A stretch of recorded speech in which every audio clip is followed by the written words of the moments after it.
I just want to call the Finance Committee. Recording in progress.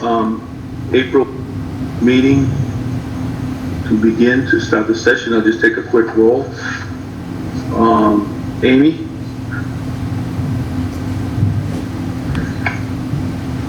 Peter? Here. Paula? Here. Mike Fiore? Here. Bill?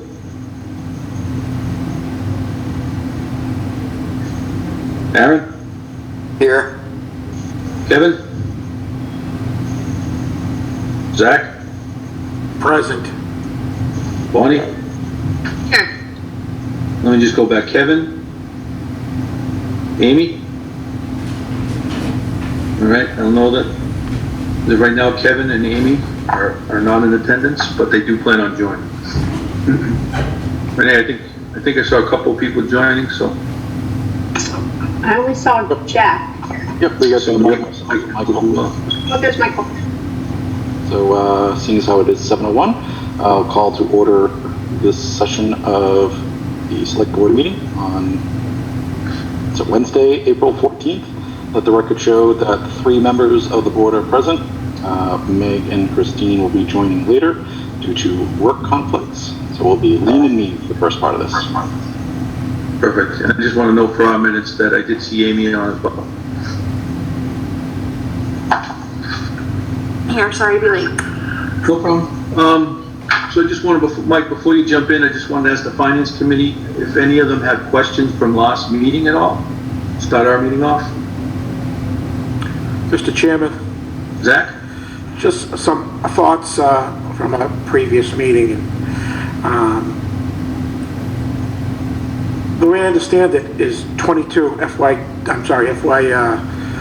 22-23 is going to be, from what everybody said, it's going to be going off the cliff. Is that a fair assessment, Mike?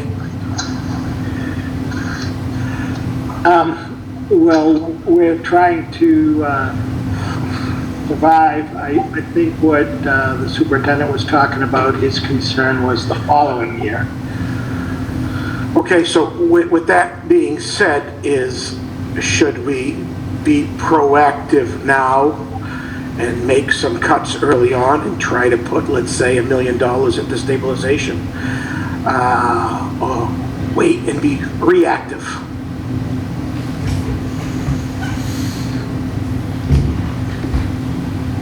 The cat that you're talking, Mike? No, I would think that, we should go forward and we should just be cautious about what we add in the fall. And what is our stabilization balance at the moment, Mike? Do you know offhand? It's a little over 2 million. And what is there a industry standard? About 5% of your budget. Okay. And Mike, with that said right now, can you have some kind of a forecast on how we're looking for potential free cash? Any idea at this point? I know we can't bank on it, but. Right.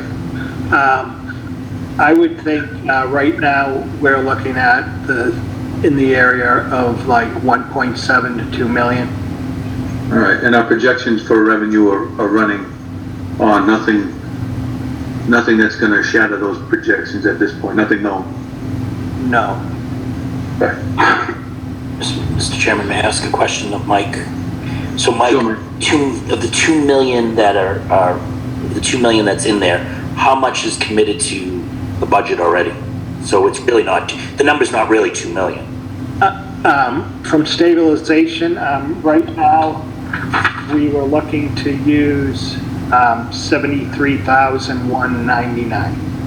Okay, so it's not as big as I thought it was. Okay, thank you. Yep. And Mike, I know the House came out today with their, I guess, first pass of the budget. Anything in there that would shed light for? Right now, I don't have the full cherry sheet, so I don't know what the expenses are, whether they were reduced or increased. But as far as Chapter 70 and unrestricted government aid, there was virtually no change.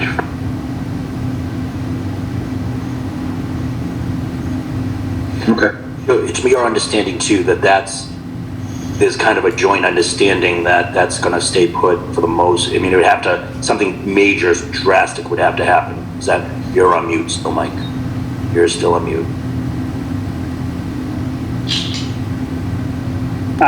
They have come to an agreement, the House and Senate, that they will not go down.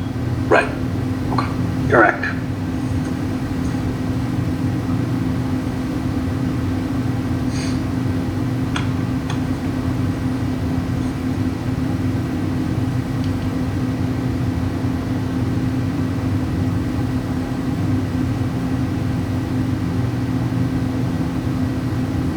Steve looks like he's talking. Is he muted? Yeah. The other questions from the finance committee at this time? Like, one of the things I was saying when I was on mute, and thank you for pointing that out. I know that the House was pulling a large sum from their rainy day fund from the state and potentially talking about fiscal cliffs, just like we are today. You know, I don't know if they've been having any backdoor discussions on how to handle that for 23, but to Zach's point, you know, is there going to be more surprises from the state level, not just from our local? We don't know that for sure, but, you know, there is talk of that they may be in trouble in 23, and, you know, we could see reductions in 23, so obviously a long way off, but. Right. And I just wanted to point out, in conversations with the superintendent this week, my recommendation tonight will be to have the school budget at $31,812,760,000, which will be $94,816 more than was previously proposed, and that would be the 2.5% increase that Joe feels he needs to get started at the beginning of the school year. And do we have to do any kind of corresponding cuts from other departments to get there, Mike? No, I'd propose that that come from free cash. Okay. And if we use that to fund the budget, what would the balance left in free cash be? I think last time we said it was roughly 500,000. Right, it's at 544, 248, so that would come off of that. Okay. All right. Thank you. Does anyone else from the finance committee have questions before we start from the last couple of meetings? Okay. Thank you, guys. Hearing none. Jack, I don't know if you want to do the same. Yeah, we'll open it up. Any comments, Michael, Renee? I do have one, and it's probably in the same line as Zach's, but I don't know if there's $1 million that can be stored away in the stabilization fund.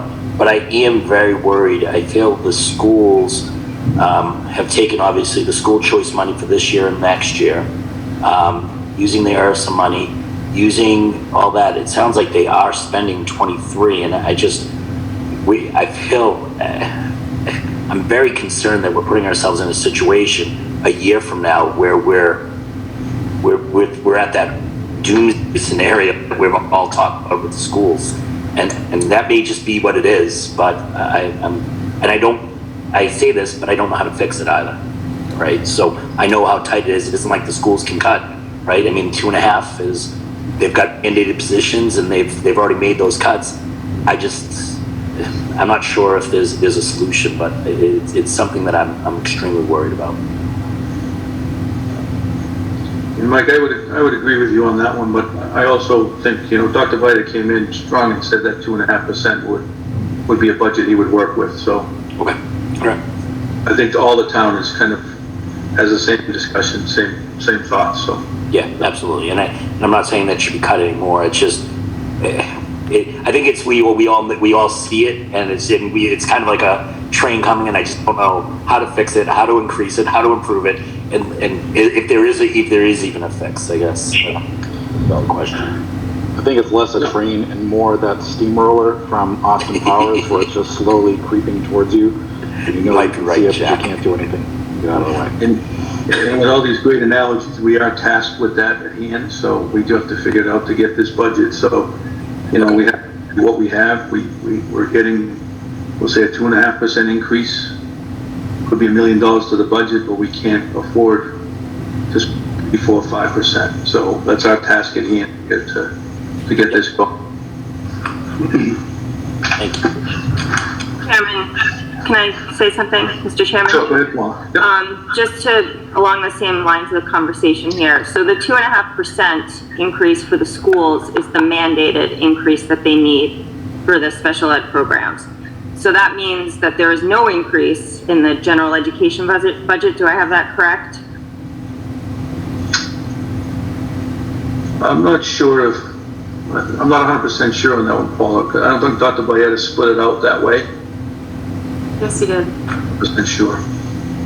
I'm just concerned because I know that there's other, like, when we look at other budgets of other departments, there's, you know, contractual things and salaries and different things that have to go up 3%, sometimes 4%, sometimes 5%. And then here we're looking at the school budget where they have, it's like a contractual increase of 2.5 just for the special education mandates, but yet they get no other increase for general education. No, and I do agree with you. Again, we're tasked with that, but also within the school budget, you do see those salary increases as well. They're not all at 2 and 3%. Some are at 5, some are at 4. You know, with a bottom line budget, I think we've tried to do a pretty good job trying to educate ourselves on what's in that budget. It's just very big. But I also just be aware that, you know, some of that same salary discussion is going on within that $3 million school budget as well. So we just have to, again, we're tasked to handle what we have. Unfortunately, I wish we had unlimited funds, so everyone could get a piece. But unfortunately, we're in a position where we have to figure out how to handle the whole town: schools, fire, police, town. You know, like I said this week, you know, we need all the cogs of the wheel to work. The three-legged stool has to be supporting everybody. Not up there. The 2.5 increase isn't really an increase. Well, it's an increase over last year, right? Okay. So, Mike, I think with that said, I think everyone got their conversations out regarding the last few meetings and their thoughts at this point. So if you want to start with the next budget, I think we're going to have a long night, so. If we could, I know we have a couple people on articles. If we could go first to the ATM, which is Article 12, and let's bring that up.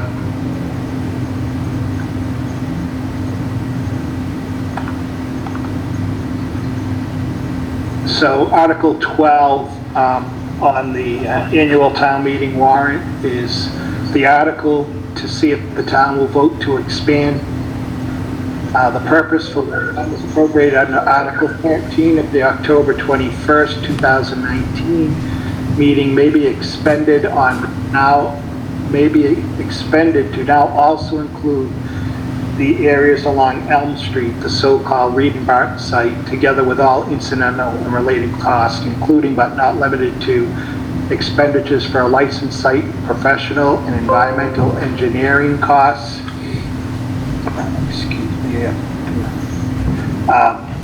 remediation, as well as security measures relating thereto. So that language has been amended.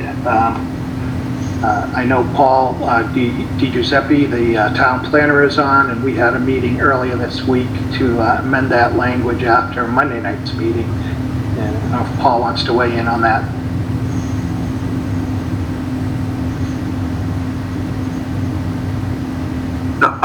Chair, if you're okay. Oh, absolutely, Paul. Go ahead. Thank you. So we as Mike said, we did meet. There were a few of us. In fact, Chris Zahner, the health agent, and Nick Iafredi were also on the call tonight. We had a Zoom call with CEC, who's our middle consultant. And so we had a discussion about opportunities with them to see how we could use the remaining balance to particularly address some of the issues brought up by the neighborhood that you heard the other night and we've heard a number of times. And with the remaining balance, they could, CDC said they could have some meaningful assessment work that they could use, sinking deep wells and shallow wells to help identify that plume they were discussing. So it would give us more information and it would help us move further in the next phase of our assessment. So I think this could be a really positive step forward if we were to use the money to let our licensed site professional do the monitoring work. It could help particularly identify some of the potential contaminants for drinking water, and even potentially look to see if there's still oil on site. And Chair, if you're okay, I know Chris Zahner and Nick Iafredi are on. If they want to add any, if you want, they could probably add more to this. No, I think that would help. Thank you, Mr. Chair. Chris Zahner, Board of Health. So, as Paul said, we spoke with Bill Hoyerman and Molly over at CEC, and their thoughts were one of the things that they would like to monitor is the oil that the EPA was dealing with. Apparently, the EPA's funding through the Coast Guard would not allow for any further monitoring wells to be put in. And so CEC was kind of concerned about that and wondering if we could use these funds to put shallow wells, monitoring wells in the area of which the EPA was working, just to kind of keep an eye on it and make sure that we still have no traces of oil. Also, they wanted to, the area of the lagoons across the street, which I believe is considered Cross Street, they would like to see a deep well put in there so they could see just how far down the contaminants had gotten, as far as the PFAS and the 1,4-dioxane and such. So that was their request. I thought it was a good idea. Again, it's up to the town, but in my opinion, this is going to help us, like Paul said, with making sure we're taking care of any possible contaminants for our drinking water, groundwater, public health in general, and then also it'll help for the resale of the property down the road, for the sale of the property or development, because it'll give it more of a we're hoping giving it more of a clean bill of health, or at least giving it a accurate bill of health, I should say. So that's why, that's one of the options, was to drill multiple wells. We have not received a quote yet because we just met with them yesterday. We have not received a quote yet for what the wells would cost, although CEC said that it easily be, everything would easily be covered by this budget, by a $50,000 budget. But we don't have accurate numbers quite yet. And that would be one of my concerns on it, is if we have 63,000 left, when we do the monitoring, just to get a better handle, what's left over for the security feature that we discussed. Right. And So we were proposing the 50,000 for the monitoring, the drilling of the wells, and again, they did not feel as though that was going to be completely eaten up by doing so. They thought there would be some leftover funds from that 50,000, and then we had the extra 30,000 and change of the balance of that from that 63 for the security, for the we've got situations like a couple of septic tanks that are in that parking lot on Cross Street that probably should be pumped out and filled in so we don't have any kind of a chance of collapse down the road. So I mean, that's a couple of $1,000 or 4,000 max to do, but something that should be done for the safety of the patrons in town. So but that being said, this is all up in the air still. It was a thought that we discussed yesterday, and we still don't have a whole lot of specifics on it. All right, thank you, Chris. Yeah. Mr. Chairman, Amy?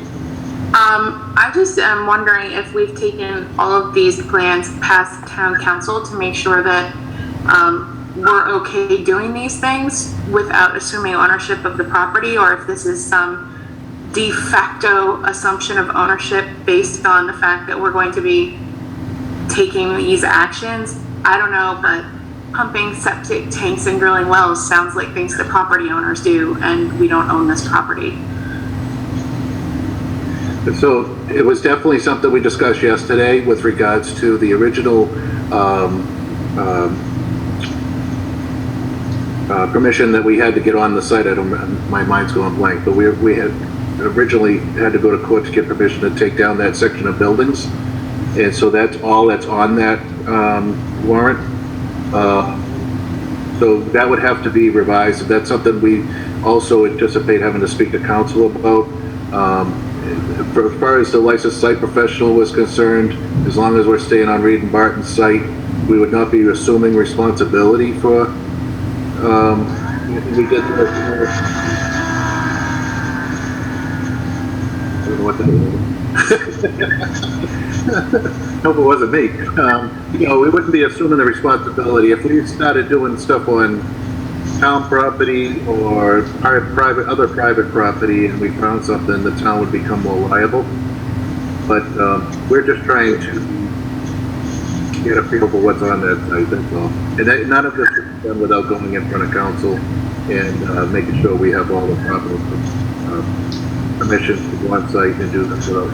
Yeah, if we're drilling wells so that we can monitor the drinking water of other people on private property, that just makes me a little nervous that we're crossing a line somewhere along the way. We had the same thoughts, so you know. Right. Like I said, early in conversation, and we would never move forward if we're going to put the town in jeopardy. Hey, Chris or Paul, if we put that property on the market today, or it went on the market today, who would be listed as the owner? There isn't one. You know, as part of the bankruptcy, there is no, the Reed and Barton liquidators, they dissolved. So we would have to, a prospective buyer would have to work with town council to go through the courts to figure it out as one option. Another potential option could be working through an agreement with the property owner that we would take ownership and then immediately transfer it. So, I mean, there's a couple of options, but nobody owns it. Okay, thank you. Mr. Chairman? Back. So, Chris, we're gonna drill wells. You're gonna test the water. How often are you gonna test it? And how are you gonna pay for the testing, long-term? And part B of that, let's say you get some horrific results from these tests. What are you really going to do about it? So my question is, I had the exact same question to CEC yesterday because I honestly, you know, my concern was that we open up more of a can of worms here. But the same token, like I said, I don't have all the figures. They told me that the testing would be covered in the money that we have. I wish I had better answers for you, Zach. I don't have figures because we have not received them yet. I wish I had better answers for you. I don't. Okay, but I mean, you're looking to test not one time. You're looking to test every 6 months to see if things are moving and things are happening and what's happening. It'd be periodically, but there's no mandate. So it's not like like at the landfill. I'm mandated to have them out, you know, twice a year to do or quarterly to do the gas testing and groundwater testing. That's not the case here. But I mean, even if you had all the money in the world and now you have some bad results, whatever it may be that they find in the ground, what are you gonna, I mean, I don't know what it would to accomplish, just to give warnings to the neighbors that the water is no good. I'm just trying to figure out what we're trying to accomplish. And again, that was my concern too when I spoke to CEC yesterday. And, you know, I said to them, I mean, if you put a deep well at the lagoon and you put something down deep, what's the remedy at that point? It's that far in the ground. What do you do? You know? And they said sometimes you can pump it, you can do an injection of treatment that will clear it. I mean, there's stuff there, but I'm like, that's where I was kind of like in the same boat you are right now, is what are we getting into here? And then you get into the Amy issue where now if you start mitigating it, you kind of, you're taking ownership of it. So, I mean, I get it's it. just a hornet's nest, I think we're getting into there. That's Hey, so- the fine line that we don't want to.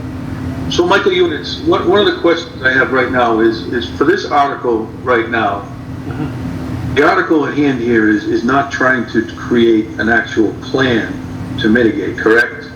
Correct. It's really telling us a certain fund pool that we allocated for this property to now address what's left of the property as far as a general conversation, but we're not bound by anything here to treat or do specific anything at this point. Is that right?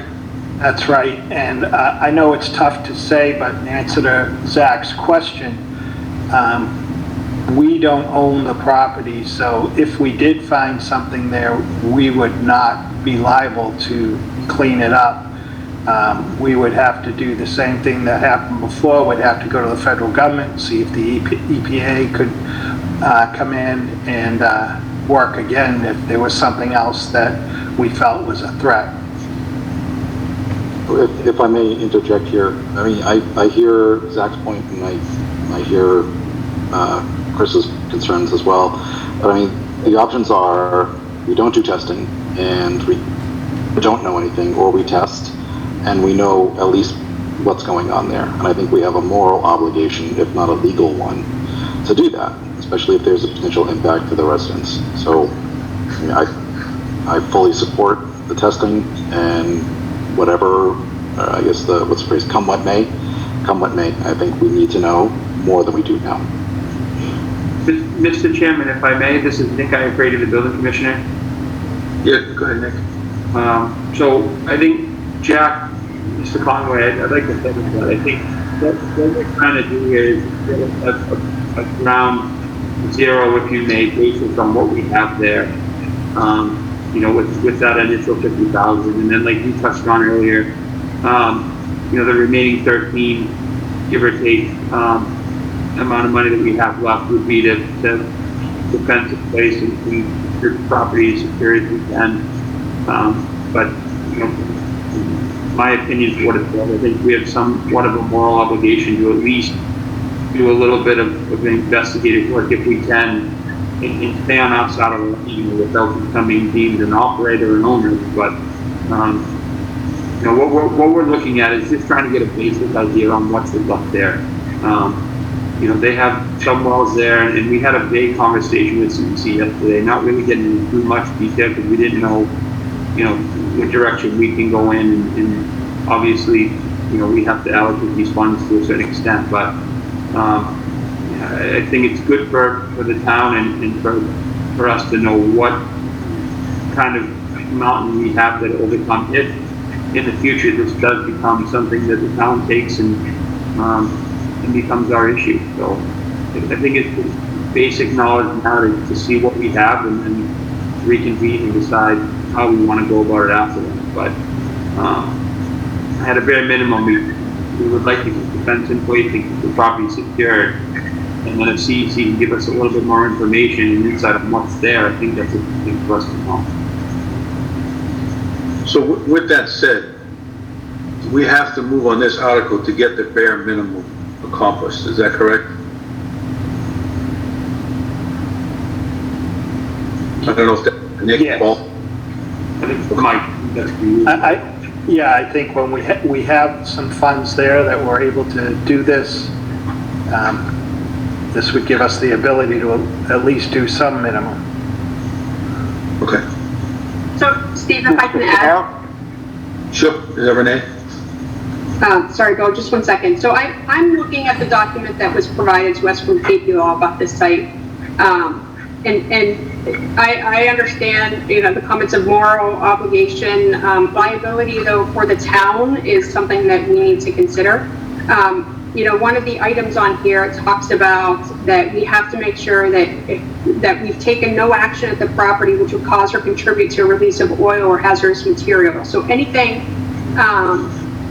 anything potentially that could make the situation worse or have a release, right, is going to be an issue. So, I mean, I know that, you know, Chris had stated about conversation with town council. I think before we take any vote on this, town council needs to weigh in to determine whether or not this could put us in a different situation. You know, right now, we have, our obligation right now is that if there's significant evidence, and I'm going to read this from the document, of an imminent threat to public health, safety, or the environment, that we're obligated to take measures to control such a threat. And that was one of the reasons why we took down the other building, had the asbestos abatement, and had that fencing up, because we were worried that the building was going to fall on potentially a passerby, right? In respect to the discussion on the septic, like, I definitely think that the council needs to weigh in on that for taking any action or filling it, to really, you know, my question back to the experts would be, is that an imminent threat to public health or safety where we would do that? But I think that this conversation is a little bit more in depth, and town council needs to weigh in on it. The other thing I would add too, from the conversation that took place on Monday, you know, that the residents were talking about the wells, you know, their wells, the wells that were downstream, determining where that, you know, where the contamination is. I mean, I think if we have known areas or properties of residents that we haven't tested, that we think that there may be some contamination in their wells, I think that's one of the priorities that we need to focus on, versus potentially adding wells for monitoring. You know, I don't know the whole scope of what's been tested and what hasn't been tested, but it sounded to me from their discussion that they believe that there should be more properties that should be tested. So just so you're aware, I took every address downstream from Elm Street and all of the ones in the area of Cross Street and Mill Street, Mill Lane rather, and Albert, I believe it is, and they tested every well that I gave them, and it was free to the town. It was done by the DEP. There was major hits, any of the contaminants. There were traces, but nothing that was in a high level danger zone. I'm not sure what more wells we should be testing on in that area.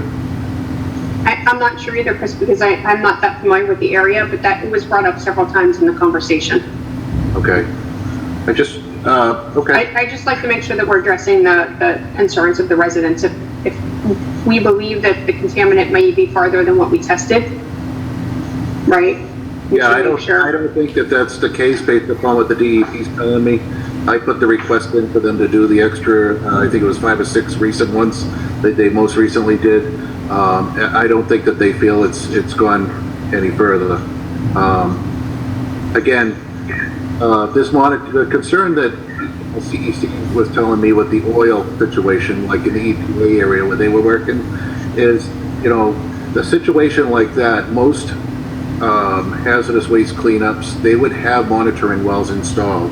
And it was Bill William was dumbfounded by the fact that they just didn't put one in, not even one. And he was told by Karen that they just didn't have the funding for wells. It was not covered under the Coast Guard. So they were just told that they had to dig until they didn't see a sheen in the water or the material, and that was it. So I'm not positive that what they did cleaned the whole problem up. You know. Yeah. That's kind of what we're looking at. Now again, this is all very early in the process. I don't know who's riding their motorcycle, but it sounds like a pencil sharpener. I think it's Steve's computer fan. That's exactly what it is. I'm not going to say anything. So I don't know that this article is actually talking about drilling the wells. I think what the problem is this money is locked into the demo of the building, and it doesn't allow for us to do anything further. And I think that's what the article is about, but I could be wrong.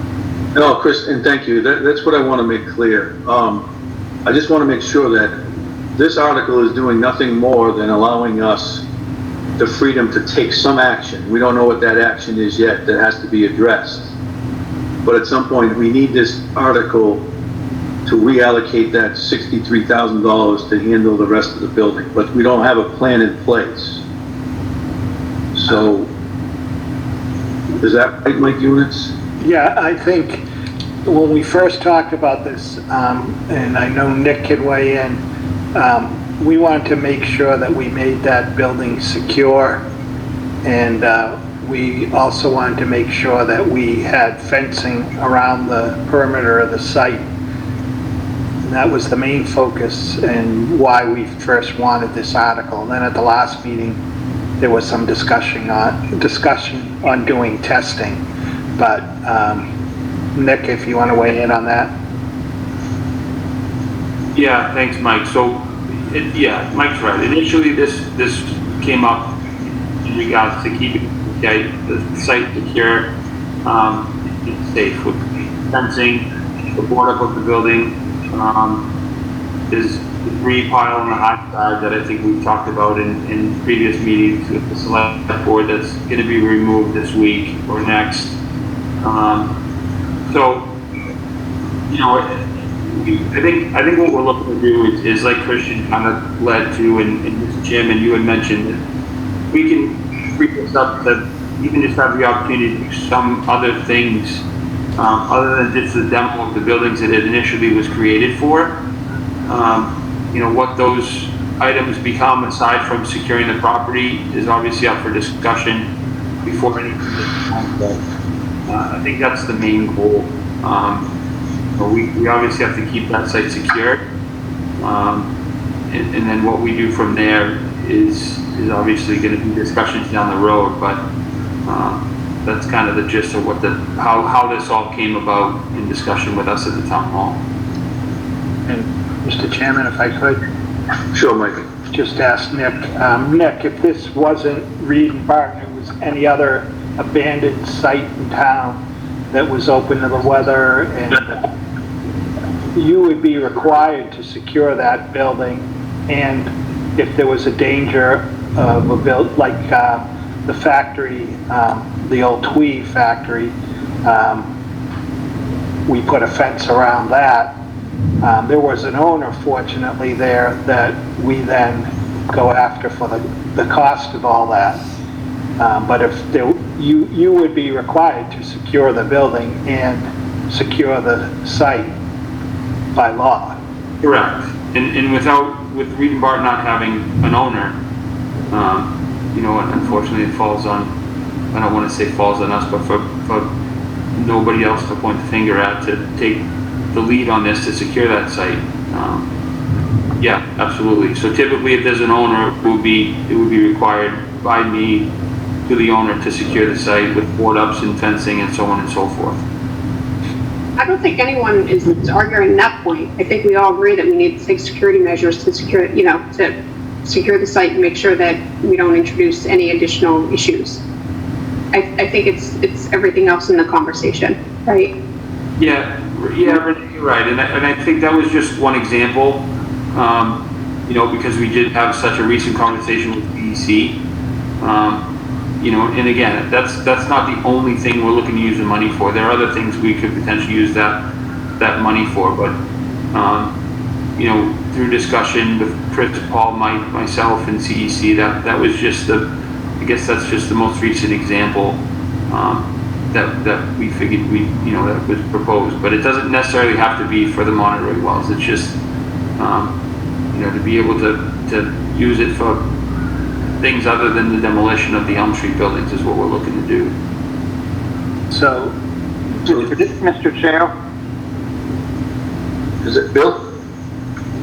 Yep. Go ahead, Bill. You know, so far in this meeting alone, there's been a lot of back and forth on this article. I think to Amy's point and to Renee's point and to everybody else talking about it, you know, I think we're all in agreement that we would like to use the money to secure the property.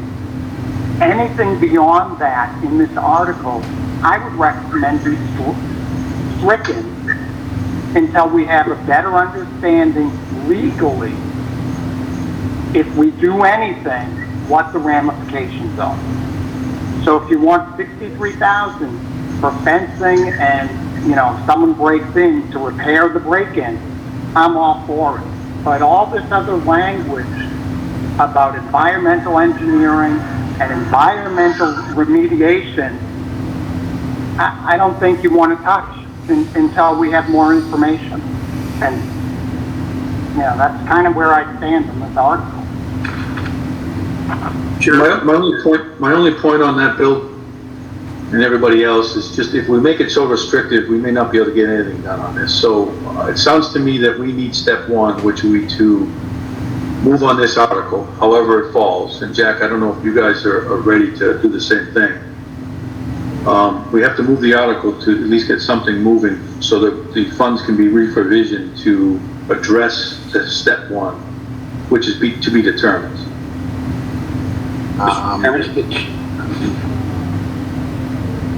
Mr. Chairman, Karen? Was that Aaron? Go ahead, Aaron. Yep, hi. I think the point Bill was making was he's acknowledging the consensus that we do all want to be able to move and take steps on this, but he wants to protect us from potentially drilling through a stagnant pocket of waste and releasing it and then winding up in a heap of trouble if we start to do things that we're not sure may end up in getting us down a bad road. So he's just asking for some further modification to the language to allow us to do exactly what you're saying, which is get moving and take those first steps to secure this site, but mitigate our risks at the same time. Yeah, no, Aaron, I agree. I just think we have to trust our public officials that they wouldn't put us in that kind of situation, but I'll go with the consensus of the committee. Mr. Chairman? Michael? That's what I was going to say. I mean, at least if you have that language in the article, we wouldn't do anything, obviously, until we have town council approval, but it would at least give you that option if it was allowed. Mr. Chairman? Aaron? Question for Mike. Units. So if we did not accept this as written and were to get approval from town council, would we be delayed on any further action until a fall town meeting when we can reconvene after we're all done, harvesting the corn crop? Yeah, you would. If we just say in this article to secure the building and fencing, that's all you could do. It would have, and then if we went to town council and they said, well, there'd be no issue of you drilling wells just to, for the safety, to make sure that nothing is migrating off-site, we'd have to come back in October and try and repurpose the money again. But this would at least give you the option. And obviously we would talk to council before we would do anything other than secure the building and maintain the fencing. Mike, when's the warrant final? Is it 14 days or 7 days before town meeting? This is on the annual 7 days before town meeting. It's posted, so the finance committee will be making all their recommendations by the 26th, I believe. Steve, is it? Correct. So Mike, can we get town council on a meeting to discuss the second part? So we try to position ourselves to do what we can to secure the funds that we're able to versus just focusing on the security measures. Yeah, we can reach out to him.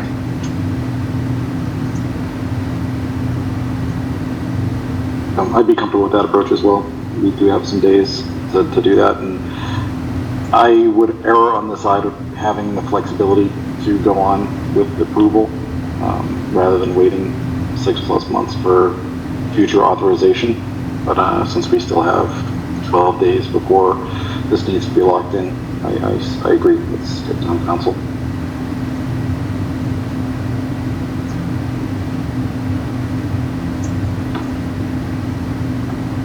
Steve, I don't know if your group wants to vote. I think with Renee and I, that's the majority of the board. Though I do notice that Christine has joined, just for the record. Steve, you're muted. I agree with you. I don't think it's going to make much difference if we hold off for the next meeting on this one. If we can get the wording, have it reviewed and get back to us, then I think we can take the necessary action. But holding off a couple of days is not going to hurt.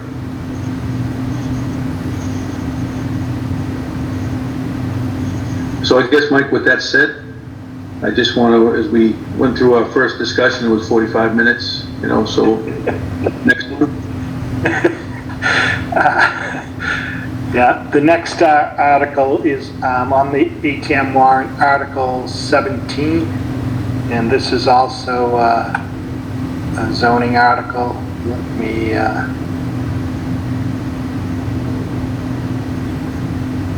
find the warrant here. So this is on the marijuana establishment? Right. Right. I know. So go ahead, Mike. Just a couple of questions I had, high level. Yeah. And I guess it would be directed towards Renee, who was handling this the last time. I'm just looking at the warehouse section. I'm not sure, subsection A. With the way the wording is, we struck out verse 5, and I don't know if that was intentional or not. Are you talking about the definition of warehouse? It goes down it's under warehouse, but it's section A under use. And then we start out with, and we move to section 6. I don't know if there is supposed to be a 5, but I just want to confirm. Mike, would you mind scrolling down to that?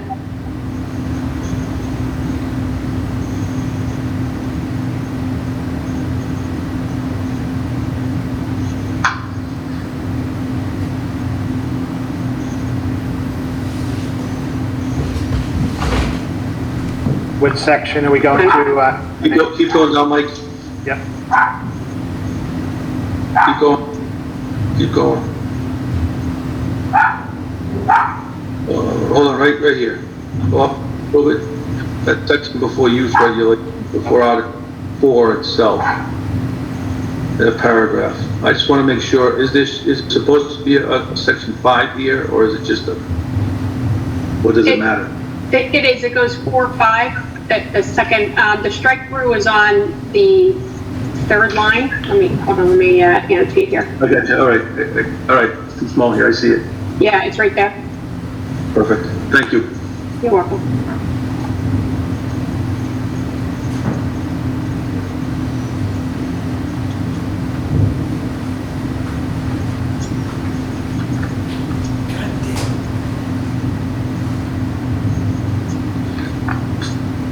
And then overall, is this just, I know we said Monday that we're just trying to fine tune the definitions, but it seems like we're loosening the definitions to include more. Is that accurate?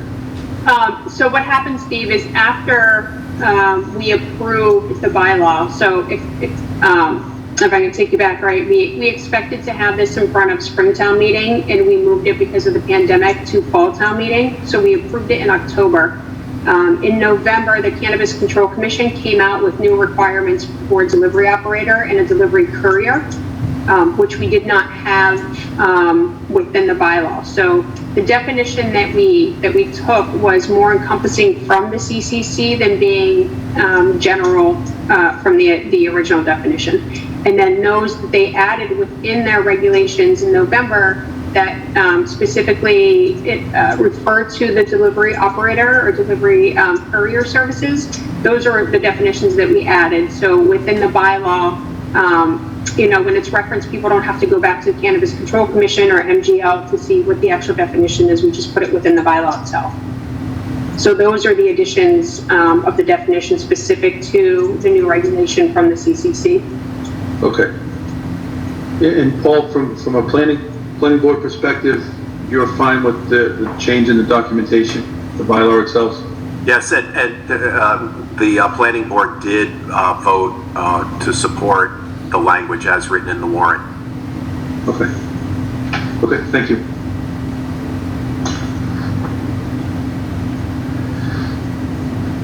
Does anyone on the Finance Committee have questions regarding this article, Article 17 from the special town meeting? Jack, I'll go to you guys. I believe we voted on this one last week. We voted, I think, April 1st on this. Okay. I take a motion from the Finance Committee at this time for Article 17. Mr. Chairman, Amy, I move that we recommend Article 17 as written. Second. I have a motion and a second to approve Article 17 as written. Any other discussion, conversation at this time? Okay, hearing none, I'll go to the vote. Amy? Yes. Peter? Aye. Paula? Yes. Mike Fiore? Yes. Bill? Yes. Aaron? Yes. Kevin? Zach? Yes. Bonnie? Yes. And I am also a yes, that's unanimous. Okay, Okay, the next article is Article 16. This is an amendment to the stormwater bylaw, and I know Jennifer Carlino is on to discuss this. Hello, welcome Jennifer. thanks. Hi, everyone. So we have changes coming at us from every direction you could possibly think of. The EPA has changes that we're required to make by the end of June. DEP is trying to make their handbook match what the EPA is doing, and so they have changes coming. We've made some changes just internally through the Stormwater Committee, and those changes are to reduce some of the confusion with the definitions, confusion with the exemption language, incorporate the new standards that DEP and EPA are requiring us to do, and clarify the application procedure. And so I'm going to put that on the screen if I have sharing ability.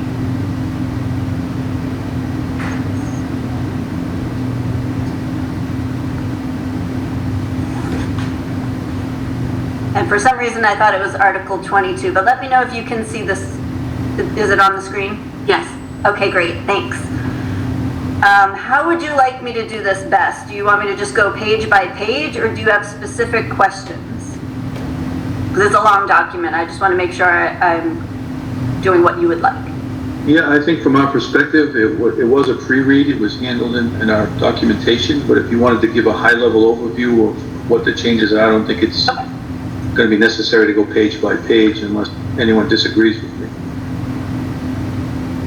Okay, really it's exactly what I just described. So small changes, we took out 2017, so we wouldn't have to change this every time the EPA makes a change. Town council added some comments just to make sure we're including from time to time, so we don't have to update every time there's a date change. And we added some definitions. Town council suggested the enforcing agent, so we don't have to keep repeating all of the different people who can enforce the bylaw. Definitions for infeasible, that comes up quite a bit, and so the DEP now has a new definition, so we've added that to make sure it's clear. We added a definition for the operator. Most people think it's just the contractor, but it's really also the property owner who's responsible for following the stormwater bylaw, so we just want to make sure that's clear in here. There is a definition for pollutant now.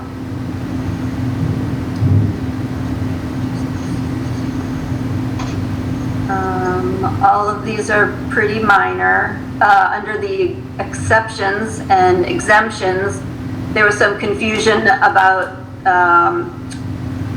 things that were exempt that are accessory to a single-family house, so we tried to clear up that language. It's the exact same thing, we just rearranged the phrase there. So replacement or expansion of less than 500 square feet of an existing driveway just clarifies the questions that a lot of people had.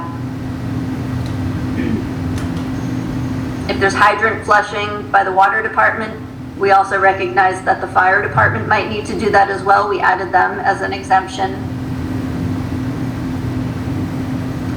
Again, this is just industry standard language that we're trying to incorporate in there to make things a little clearer. And Jennifer, what's the overall impact to the average homeowner with these Average changes? person will have absolutely no idea this even exists. Okay, thank you. And so I'll skip down. This whole section about the new requirements for new development or for redevelopment are required by EPA.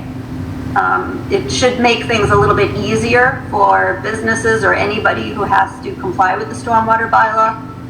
And all of that red basically says infiltrate as much water as possible and you get the best water quality.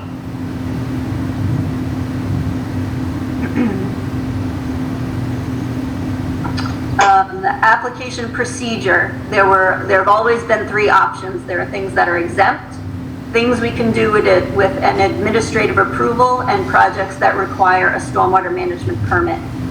We didn't have a very clear description of exempt or administrative approval, so we added that so people understood exactly when they needed to file for a permit. Jennifer? Yeah. Should stormwater management permit be section C if A and B are above?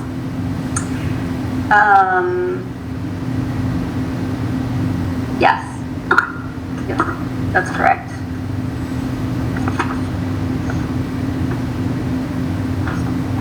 Make that. See, thank you. No problem. And then there had been a little confusion about who actually gets the permit application. And so we tried to make sure that that was clear in this section.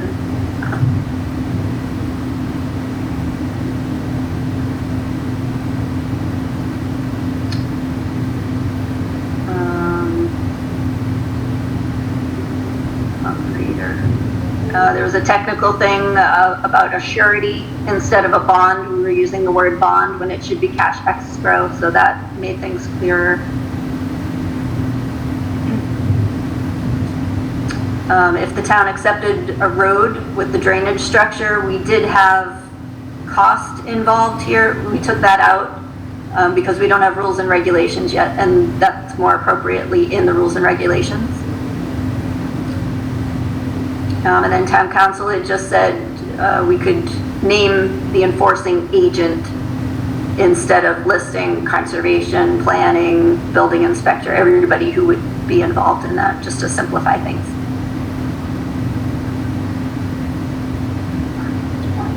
But that's basically it for the changes. I know there's a lot in here, and most people will never have to read any of this or actually be impacted by it, but we are required to make those changes by the EPA and DEP. And Paul, with that said, did your committee or board review this and vote on this? They don't. Oh, I'm sorry. Yeah, right, they didn't, because they don't vote on, this is not in the zoning bylaw, this is in the general bylaw, so, yeah.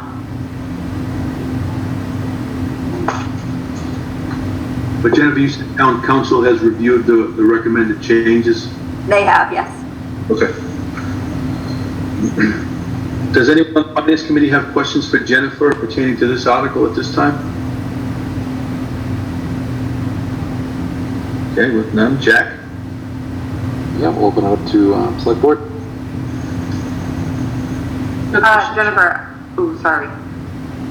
Jennifer, I just have a question. Was the last time the bylaws were changed in 2017? Is that what the record said? I think we made changes in 2018 the last time. Okay, thank you.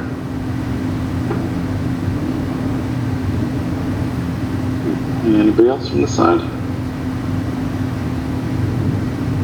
I'm seeing nothing. All right. I'm shocked you all aren't so interested in stormwater. You have a million questions.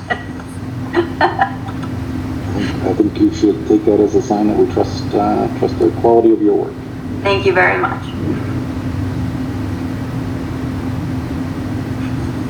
Do you want to vote on this, Jack? That is a great point. Chair would entertain a motion to approve Article, is it 12 or 16 or 22?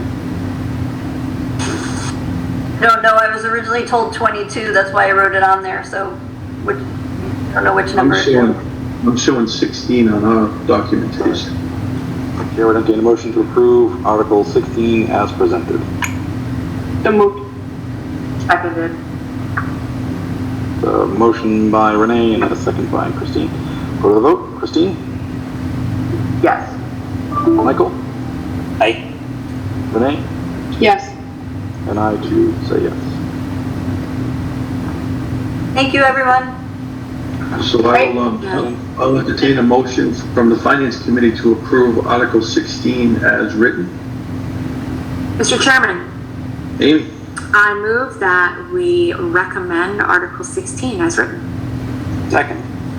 I have a motion and a second to approve Article 16 as written. Any other discussion, conversation? Hearing none, I'll go to the vote. Amy? Yes. Peter? Aye. Paula? Yes. Yuri? Yes. Bill? Yes. Aaron? Yes. Kevin? Zach? Yes. Bonnie? Yes. And I'm also a yes. That's unanimous. Thank you. Thank you. Mr. Chairman, I just want to thank Jen and Lisa Carosa and all the department heads that met continuously on this and put a lot of work into it. Thanks, Mike. And thank you both. Thank you all very much. The next article I want to go to would be Article 6 on the ATM.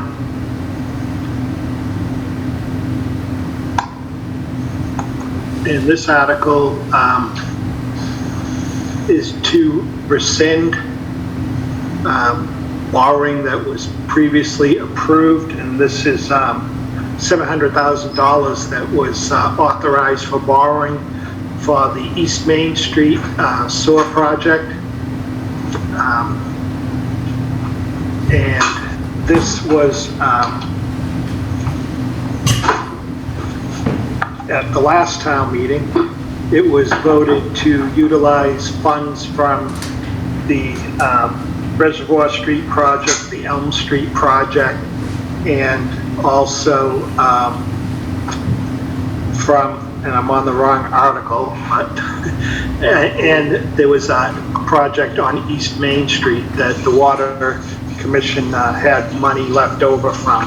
And so those were approved at the previous town meeting with the understanding that this would be rescinded at a future date. And let me get you the right article so you can see it, Article 9, I'm sorry.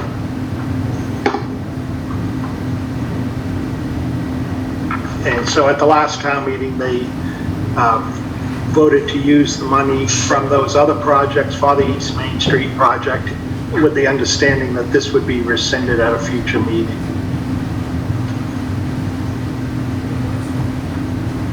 And how much of the funds did they use, Mike? They didn't use any of the $700,000. They never did this borrowing. So this would rescind that authorization. Any other conversation from the Finance Committee? Mr. Chairman, this is Pete. Peter? So Mike, this looks pretty vague to me. Like, when we get to town meeting, how will people know what we're rescinding and how much we're rescinding and what was it for? I don't know, if I was at town meeting, I'd wonder what the heck is this about?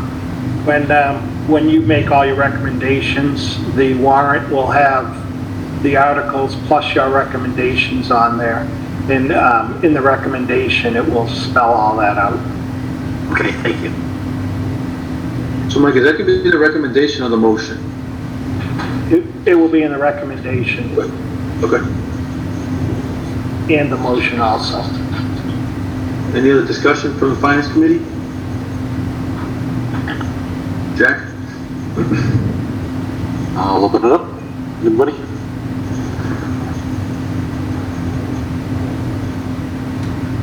All right. Hearing nothing, we'll vote on this. Chair would entertain a motion to approve Article 9 as presented. So moved. Seconded. Motion by Renee, second by Christine. We'll go to the vote. Christine? Yes. Michael? Aye. Renee? Yes. And I too say yes. It is unanimous. And I will entertain a motion from the finance committee pertaining to Article 9. Mr. Chairman, Amy? I move that we recommend Article 9 as written. Second. I have a motion, second, to approve Article 9 as written. Any other conversation, discussion? Yeah, this is Pete. So again, Peter? what are we going to approve? We don't even see what we're approving. I mean, we're seeing, usually we say as written, and we can see what we're approving. I don't really see what I'm approving here. I'm not trying to be a stickler, but, you know, what are we approving? Rescind something. What? I'll share my screen.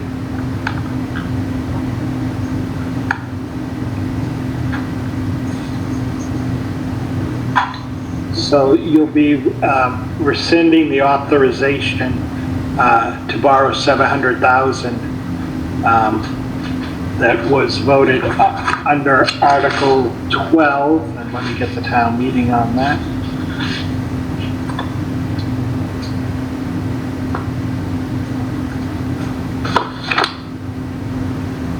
Okay, that's good. I see what I'd say yes to now. So I'm a little more confident.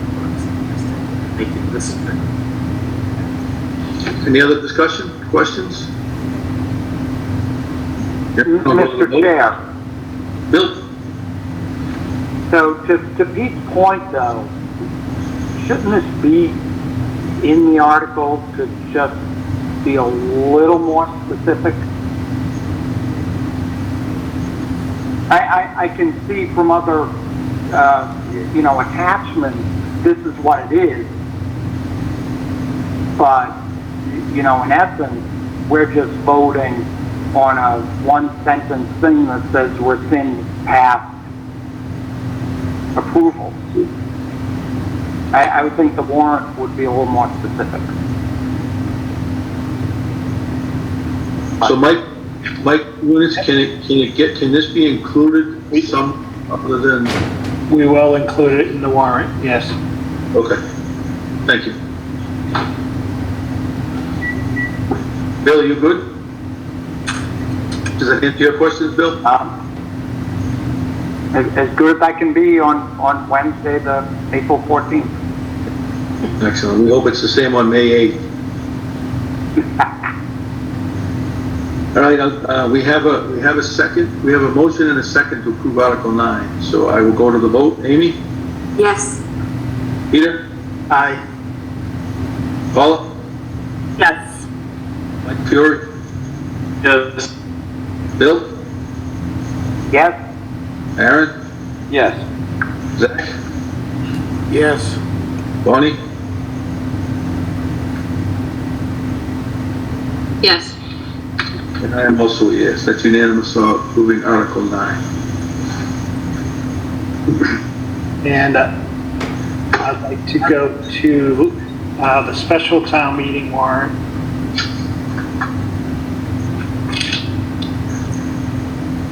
And the first, there's two items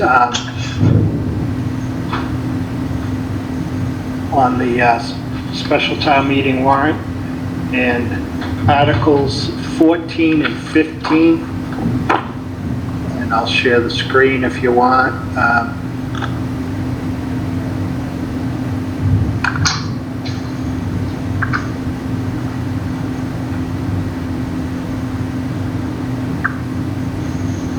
So Article 14 would be to see if the town would vote to raise and appropriate money for the capital improvement fund for the current fiscal year, and we don't need any funds to be added into the capital improvement in the current fiscal year, so I'd recommend no action on that.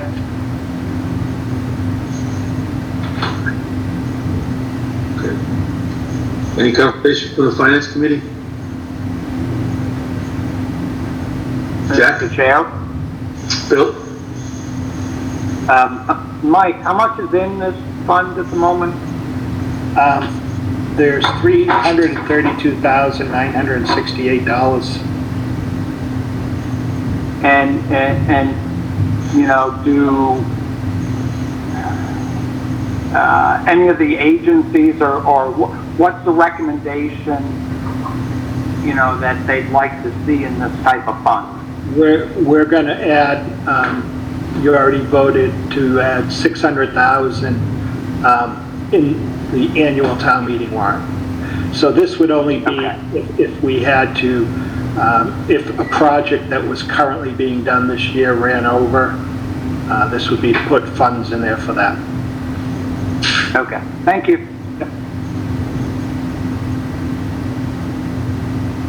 Jack? Anybody on our end? I have a question. So my understanding is we can still remove articles from the warrant, right? We can, yep. So rather than voting or taking no action, can't the board just vote to remove this from the warrant? Yes, yep. Is there any negative consequences or potential consequences to doing that? Nope. And it's Article 13, right? 14. 14? 14 and actually 15, if you want to do them both at the same time. It's up to you, Mr. Chairman. Can we see 15, Mike? Yep. 15 would be to amend this year's capital plan. This thing is updated because my 15 is something different.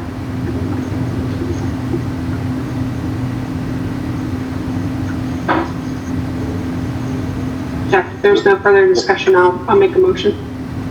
Yeah, I just want to make sure we're talking about the right article numbers here, because Mike is saying 14, 15. I thought we were looking at 13 as well. Or is it just these two? Just these two, 14 and 15. Okay. Yeah, Chair would entertain a motion to remove Articles 14 and 15 from the special town meeting warrant. So moved. Seconded. Motion by Renee, second by Christine. Christine? Yes. Michael? Aye. Renee? Yes. And I do vote yes. And Steve, so your committee really doesn't have to take a vote on that because the selectmen voted to pull these off the warrant. So yep, one of the beauties of the joint meeting. Thank you. You're welcome. The next article is also on the special, and this is Article 7.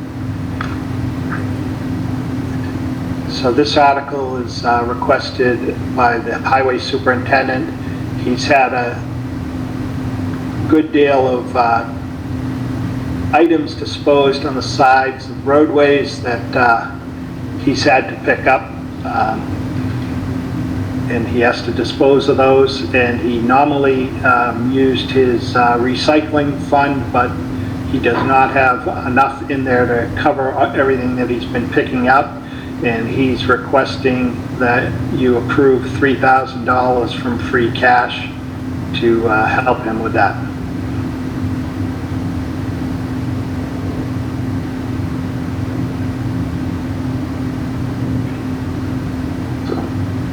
Any other discussion from the finance committee? Just have one, Mike. What kind of stuff is being picked up and why is it so fast? TVs, mattresses, it's unbelievable what people dump out. Mr. Chairman. And I know usually Keith doesn't ask for things if he doesn't need them, so. Was that Zach? Zach, did you have? Yeah, just on this, the trash, I mean, every time I go out for a walk, there's, nips all over the place. You name it, Dunkin' Donuts cups. I mean, is there any, I know there's no money, obviously, but is there any chance, Mike, of working with the Bristol County Sheriff to get some prisoners down here, like they do on the highways, to clean some of this up off the side of the roads? I mean, it's done on the interstates. I see them every day during the summer months. Is there any chance of doing something like that? I mean, it is really, really bad out there. I'll reach out to them and see if that is something that they could do for us. Sure. Thanks, Zach. Mr. Chairman? Amy? I don't know, Mike, I thought I saw at one point that the State House was entertaining the possibility of putting a bottle deposit on NIPS. I seem to have lost the thread of where that went, but... I'm not sure where it has gone, but there was, you're right, they were looking at that. It just cleared the first threshold on it, but not adding it to the blue laws. Representative Hawkins and Attleboro just presented an easier way to recycle them. So, but it hasn't been added to the blue law yet.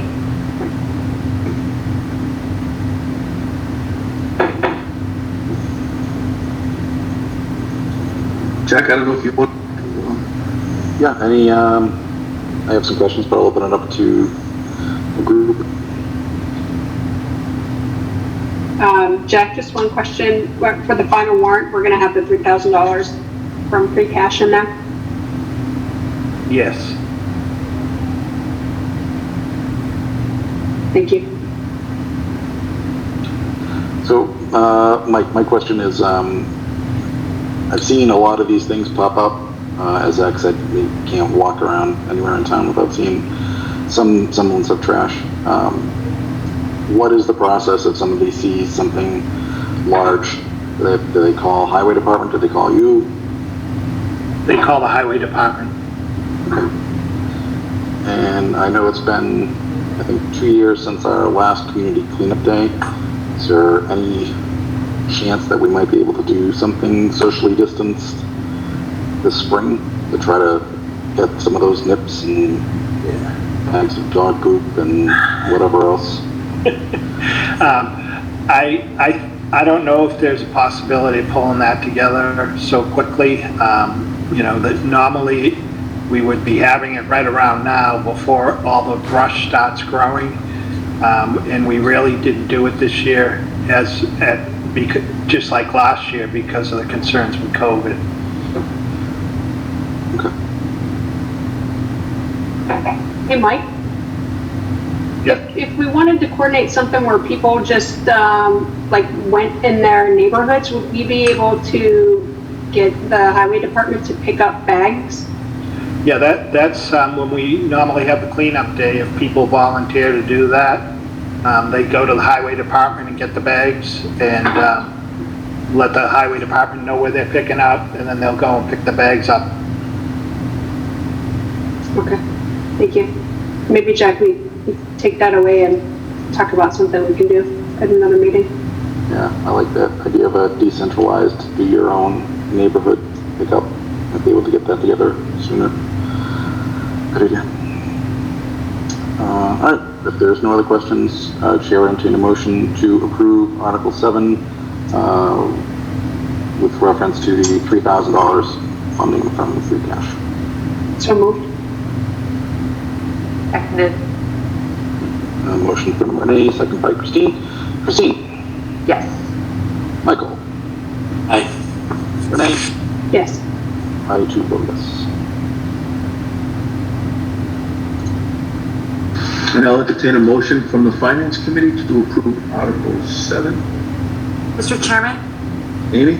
I move that we recommend Article 7 in the amount of $3,000 coming from free cash. Second. I have a motion and a second for Article 7 to use $3,000 from free cash. Any other discussion? Hearing none, I'll go to the vote. Amy? Yes. Peter? Aye. Paula? Yes. Gary? Yes. Bill? Yes? Aaron? Yes. Zach? Yes. Bonnie? Yes. And I am also a yes. That's unanimous. And if we could do Article 6, and I'll show you where this is in a minute. This is just to authorize the Board of Selectmen to be able to grant and convey any and all of its right, title, and interest in a parcel of land located at 0 East Main Street on Assessors Map 11, Parcel 78, containing 9,341 square feet. And I'll show you,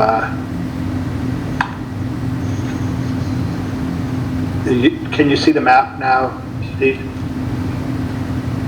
No. No? All right, give me a second.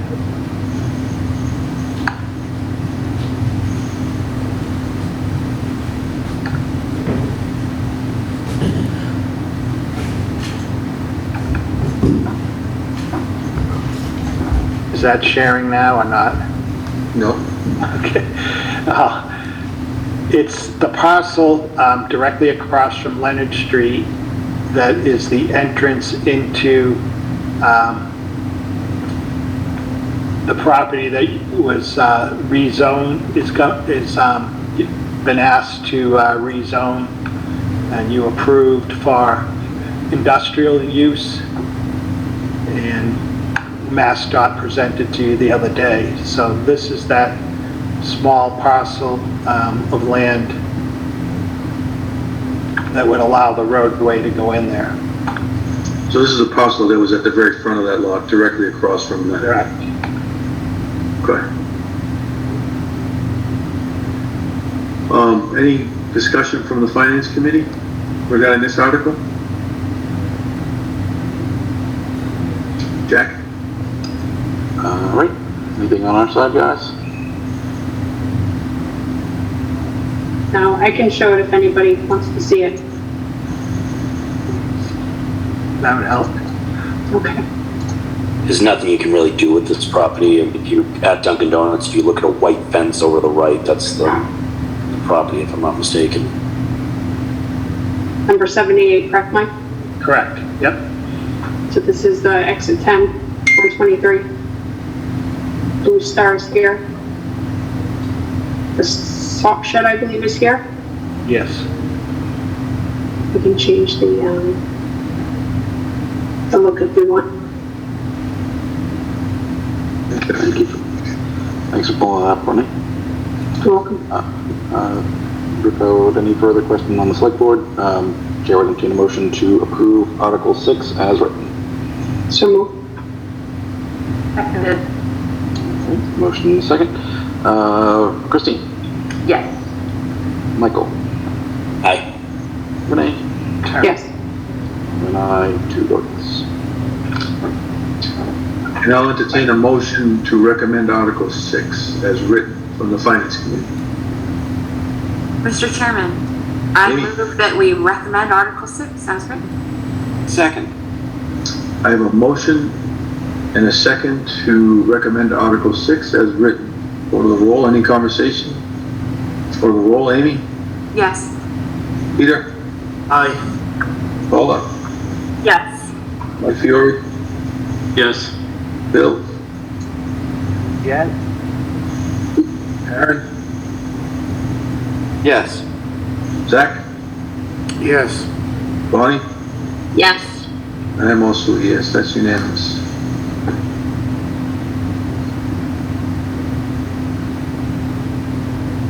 All right. Want to move on to the budget. Excellent.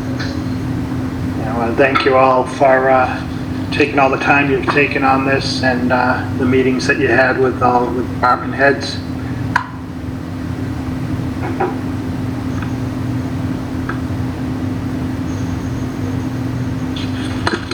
Thank you and your staff for the amount of time you've put in the communication that you've provided on all these budgets to this point. It's much appreciated. Welcome.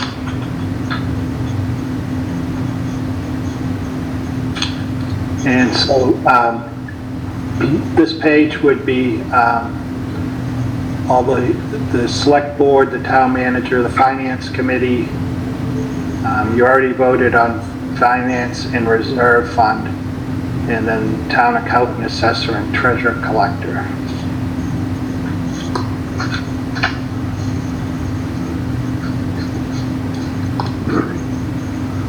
Jack, I don't know how you want, well, I guess we'll kind of do it the same way. We'll go through each one here. Mike, and I didn't get the list, I apologize, for the ones we already voted on. Will they be filled in with the FinCom recommendation? Yeah, on the screen, if you look. Okay, thank you. So I get right down the list, if that's all right with you guys, Jack, and we'll just continue the same way. The Finance Committee for any discussion, go to you guys, and then we can vote. Let me just ask my colleagues. We have spoken previously about not voting until the entirety of the budget was set. My understanding from Mike is that with the adjustment of the school budget up to the plus 2.5% mark, it's now complete. Are you guys comfortable voting? Is there anything else you'd like to see before going through? I believe we can just vote on the final budget. We don't have to go section by section. Like, correct me if I'm wrong. Yes. Yeah, Jack, I think, we just participate in questions and we wait for the final budget number and proposal. Very good. And Mike, did you say somewhere it's showing on screen where it's already been approved? Yeah, if you look at the Finance Committee recommendation. Okay, yeah. Thank you. The last column? Yes, yep. Okay, thanks. It's a little small over here. Yeah, I was gonna ask Mike, is there any way you can enlarge this? We haven't.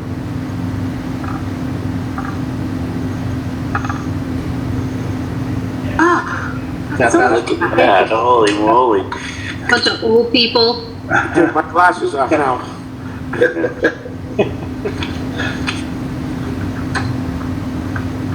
All right, does the Finance Committee have any discussion on Department 122 Select Board?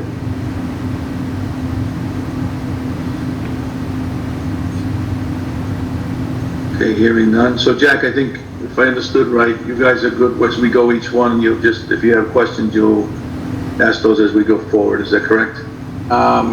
Yeah, just want to highlight, this appears to be a 5.5% increase on the personnel services line, Mike?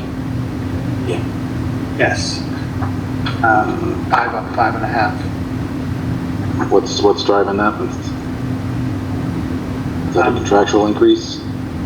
Yeah, it's just based on, what everyone else contractually is getting. This position has a contract? No, it's just based on what all the other positions contractually, people that move up a step and get their raise. So did we give out a lot of 5 or 5.5% raises this year? I'd have to check the entire clerical contract on that to see. But some of them, there's one step I know in the clerical contract that's higher than others, so I'd have to compare them all. Get that to you. So Mike, So now I'm really confused. Is this a union contract, or is it, there is no contract, I thought, for the select? Are we talking select board, or are we talking in generalities here? No, I was just talking about that the personnel service, the clerical position was, the raise was just a raise similar to what clerical was receiving.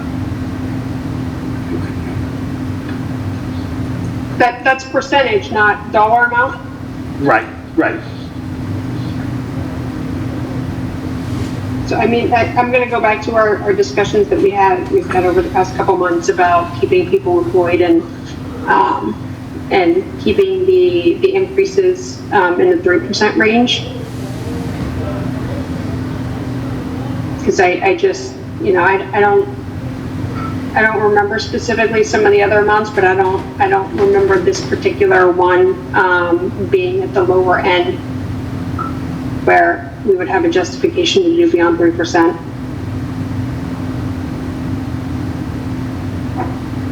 And Mike, personal services pertains not just to salary, but it's a lot of the other components, right? Stipends, longevity, but it all rolls up into this number, right? Correct. Mr. Chairman, Zach? can I just ask a general question, and I'm not, just because I'm new to this? Contract negotiations, are those on the town side, they're strictly handled by the town manager? Yes. And is that at your discretion, Mike? Contract negotiations are handled by me, and then contracts are ratified by the board.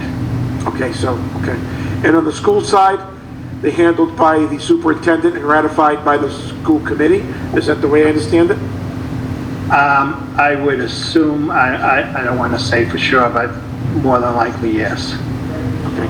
So the non-union one that we're talking about here, was that ratified by a board, or was that at your discretion, Mike? That's my recommendation. Okay, thank you. You're welcome.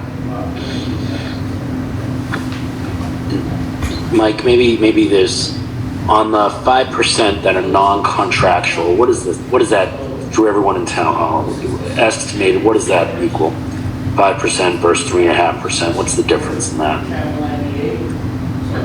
If you had to put a number on it. Are we tripping over college to save nickels here? I mean, what's the meat and potato of it? I mean, I understand Renee's point. We want to be fiscally prudent, especially in this time where we're trying to tighten belts. But I also don't, right, Renee? If contractually half of the town hall or half of the town employees are under Mike's guidance here are getting the 5% because of contractual, we're just going to single out one, two, three people. I don't know. It's not, remember when we talked about contracts, right? We specifically said, it's 3% and then the additional percentage is 2.5. It was 2.5 and 2.5, right? Wasn't it? I think, it's varied, but it goes back to, a contract is a contract and a position is not. Like there are different responsibilities, I get the all for one, but I don't know, and Mike would have to tell us if there are contracts that specifically say 5%, because I know what we've negotiated, that we've reviewed through the contracting process has not been 5% every year as contract, right? It's typically 2% or 3% with the ability to have 5% if the funding is there and performance. Right. And to your point, I don't want to just assume that we're giving 5%. You're agreed, Renee. It has to be, and I want to make sure, and that's why we talked about having a process and so forth. So what you're referring to is a department head contract, the clerical contract, they'd get their 2% and they'd also move up a step. So, and generally the steps are 3%.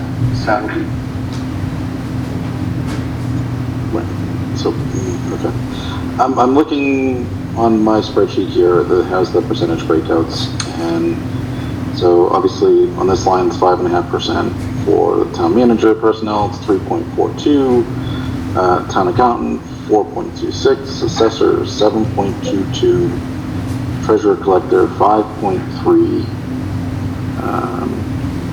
town clerk, 3.2, and there's 4.6 for Concom, 3.4 for planning.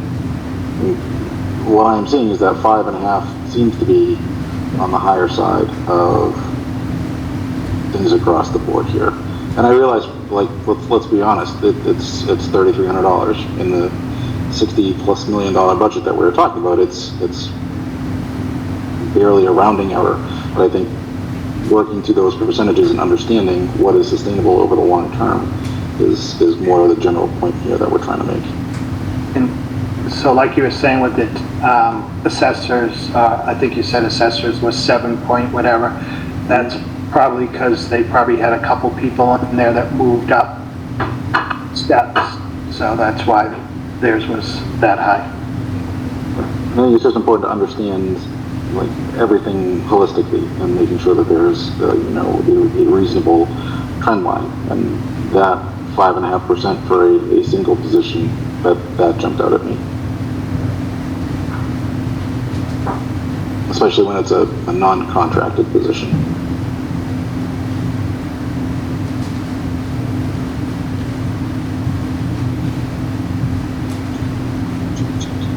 That's my 2 cents. Like, how many of these represent multiple people, like within the services? Town accountant, assessor, treasurer, collector, town manager. Those are the departments. The only ones, yeah, just about every one of the departments. Yeah, okay. Jack, I didn't catch all your percentages, but I didn't catch where all the percentages were aligned to, but, I go back to, I'm with you on, is it a nickel versus a dime, but the bottom line is we've talked about the trouble, not trouble, that's a complete wrong word, but, the risk that we have next year and the year after, depending upon what we get for revenue. And while I think we have some excellent economic development opportunities, I think right now we have to be a bit more cautious, because anything that doesn't come to fruition, right, how do we sustain this long term?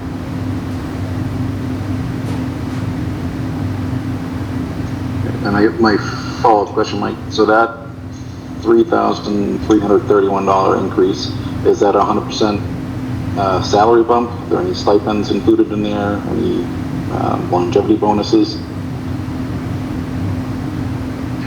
I'm looking, Jack. No, that one would just be salary.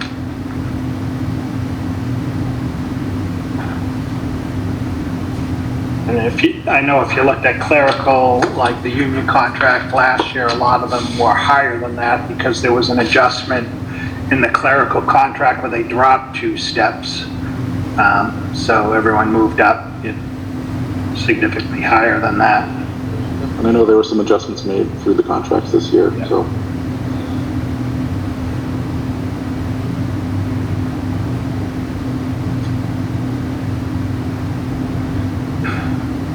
I'm looking through quickly, and then I'll leave this topic for others. I'm only seeing 1 or 2 departments that have an increase more than that, and they appear to all be multiple individuals.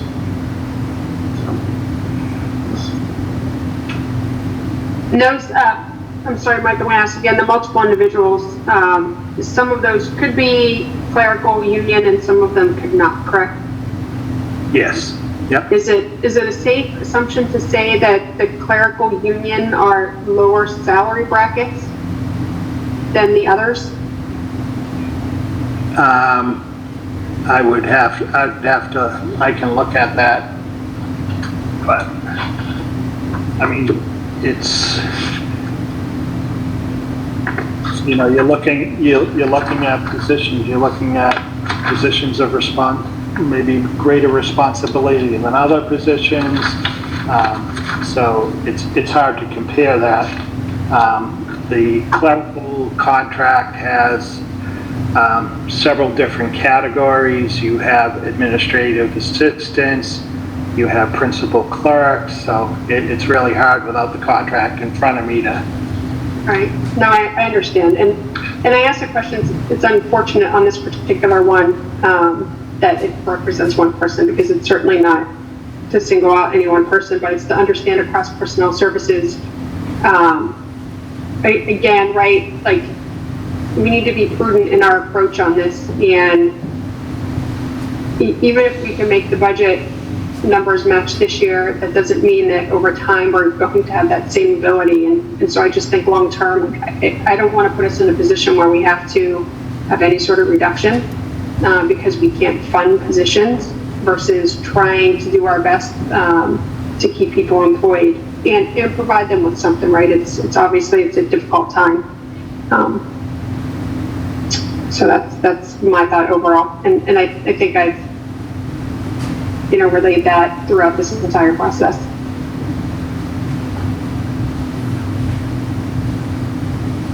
I think we all did, Renee. Mr. Chair. Bill? So I'll keep this very brief, and I know anybody on FinCom, for the 2 years I was chair, will probably roll their eyes, but this is why I repeatedly ask for some sort of projection to see not only this year, but the following couple of years as we've entered into contracts and whatnot, to see how it grows and to see what we need to make up and to fill versus this, let's do it 1 year at a time.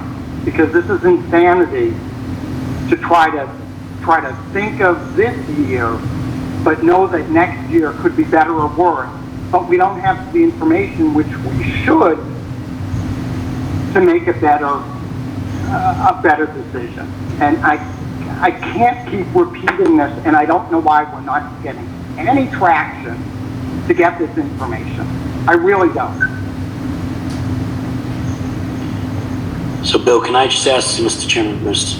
Chairman, can I just, Bill, you're looking for every position just forecasted out with responsibilities and possible raises within every position, so you can budget this and kind of see a snapshot ahead of time. Is that what you're looking for?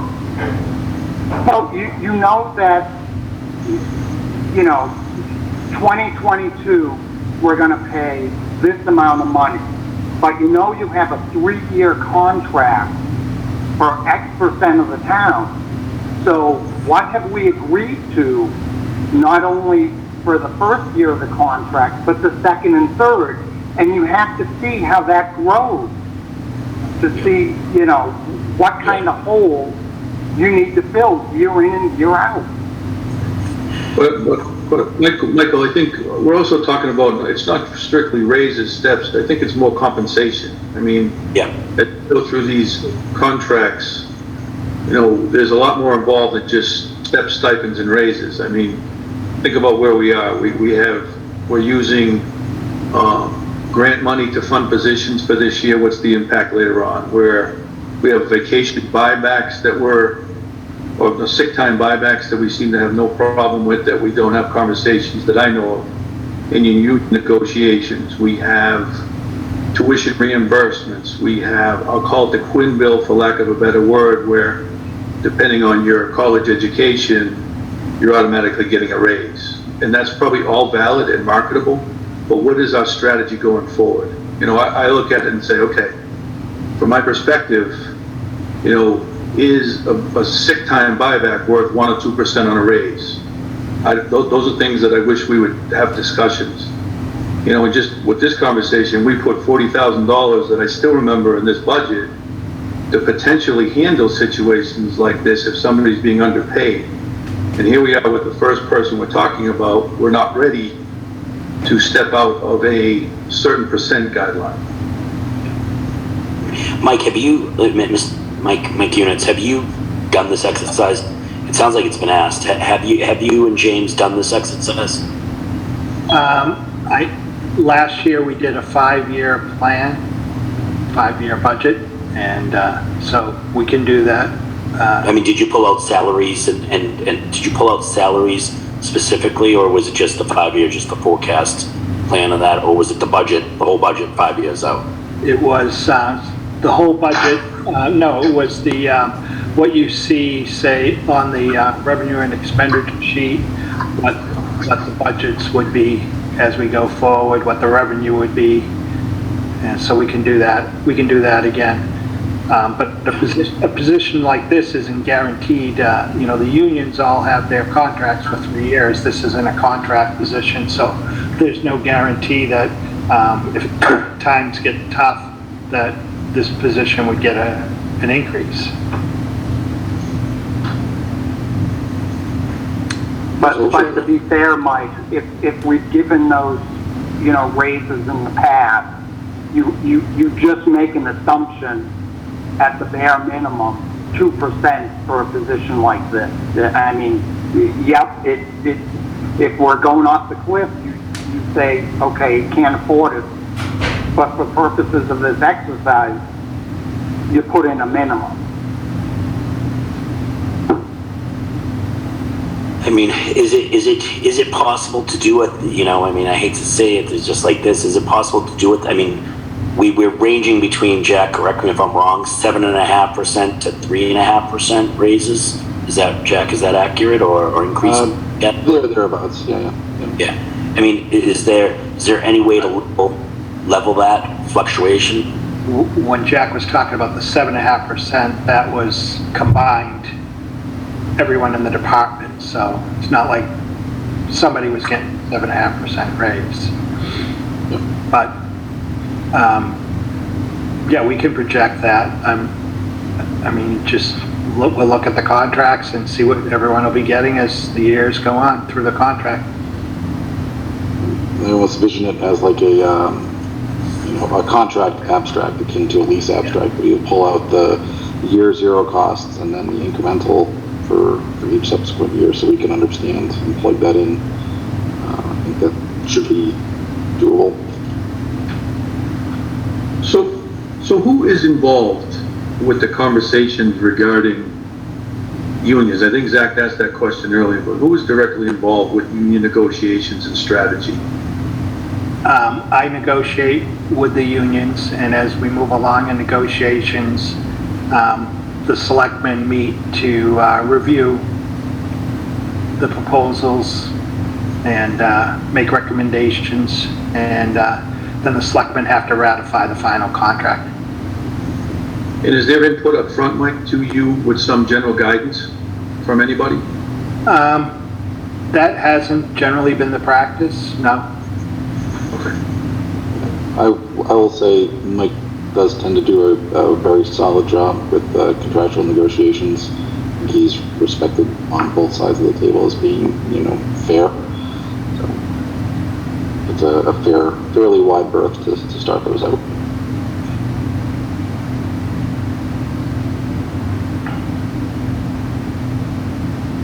So I guess I'm not sure where we stand right now, to be honest. If we feel comfortable moving forward with the recommendations, there's been a lot of good conversation going back and forth. It sounds like there may be some things that people weren't anticipating. So I'd like to get through as many of these departments if we can approved, but I also understand that if we don't feel comfortable and we need more clarification, we don't have a lot of time, but I'd like to go through and see. I just haven't seen enough, and I don't have the schedule that we can allocate out these percentages, but I'd like to get through what we can tonight if possible. Mr. Chairman? Zach?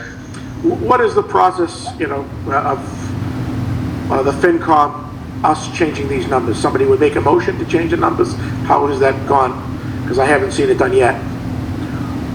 And that's exactly what happens, Zach. There would be a motion. In the motion, we would put a dollar amount. And then obviously what that would do is then you have to go through, Mike would actually have to go through all the budgets again if we're not balanced and figure out how to balance that. Mike, correct me if I'm wrong if there's any interim steps, but. Nope. If you were to increase anything and put the budget out of balance, then have to go back and look at cuts. So, Mr. Chairman, if one were to make a motion to cap all non-contractual raises to 3%, is that something that's can be done? I think we can make that motion. Mike, will that actually hold weight, anything? Because you have contracts in there as well then. I said non-contractual raises. Oh, I didn't hear that. Sorry, Zach. Well, if I could raise a question, you know, this is what we come down to every year, and you know, I try and stay out of this town versus school thing. But if you're going to start bringing up something like that, how do I do this? You know, have you looked at the school budget and looked at the raises that are 5.63%? There's several of them. Are you going to tell, you don't have the, other than cutting the school budget, you don't have the ability to tell the school committee to reduce those salary increases. And, you know, we have some hardworking employees that are doing their job and don't deserve to be nickel and dime in the end.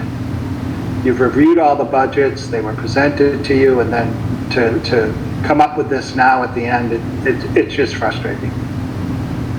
I understand what you're saying. I mean, I think on the school budget, the same thing is true. If it's something that is contractual, right, it has to be there. But I have to say, like saying, you know, we're coming up with this at the last minute, that's not the case. I mean, we've had conversations through contract negotiations, through just general open meeting discussions on really focusing on keeping employees, keeping the increases around 3%. I agree. Everybody, you know, I think we have a great crew across the town, and I think this year has especially been hard. But you know, I'm going to go back to I don't want us to be in a position where we have to let people go.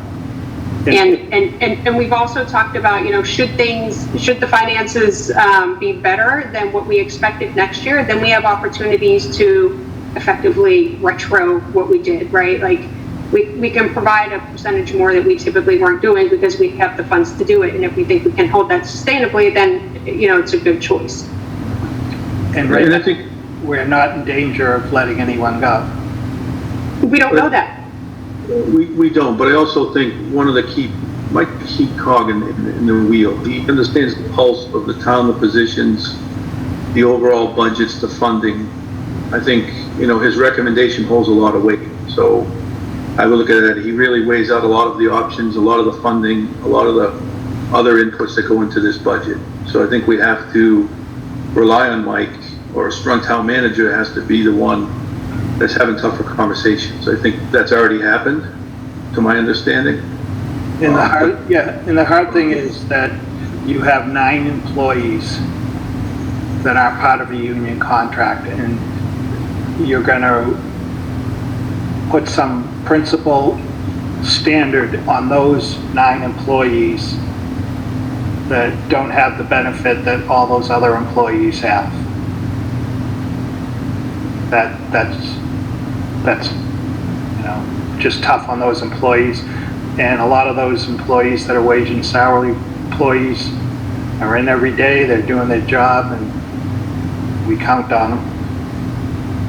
I think that's true of everyone, Mike. And you know, again, I mean, then if it's an issue of contract, then can we look to get these in contract so that those can be negotiated and you have that opportunity?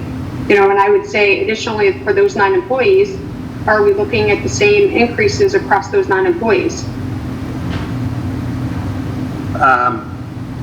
I would say probably pretty much you are, yes. I mean, it's hard to tell based on what Jack provided because there are multiple positions, but I think there were some that were much lower. Correct me if I'm wrong. Isn't this what we were discussing with the $40,000 or $50,000 study? Potentially, we have some underpaid people, and I'm not saying this is a scenario, but isn't this potentially what the recommendation is? Like I said, Mike understands, he's involved in the day-to-day operation. He knows these people, so I rely heavily on those recommendations. But isn't this the scenario we're talking about now, potentially next year? Yeah, this was actually something, Steve, that the board talked about last year. to do a study for, I believe, these actual positions to make sure that the recommendations were, that we put forth were better informed. Okay, but isn't that the same conversation about we're putting it off to another year? That's what that money is for, Steve, yes, to do a rates, part of it would be to do a rate study. The study is potentially the funding. I think we've had enough conversations to understand and recognize that there are a number of people within municipal government that are below the curve of comparable towns. And that's part of the intent of that wage and salary survey, is to try to figure out where we need to get to. For my point, I'm just calling out the percentages as I see them, just as a, here's what I'm seeing. You know, there's, I can go through department by department and compare, and it's not an indictment or an endorsement of anyone whatsoever. It's just, this is why I like the spreadsheet, so I can see what numbers jump out, both in terms of raw cost and percentages. And Steve, you're 100% right. When Mike lives this stuff day in, day out, his recommendations carry weight. He is ultimately the one that is responsible for delivering a balanced budget. So I'm not suggesting that we reconsider all the math that he's done, but I do think it's fair to ask questions and try to get some justification on some of these outliers, be they over or under expectations.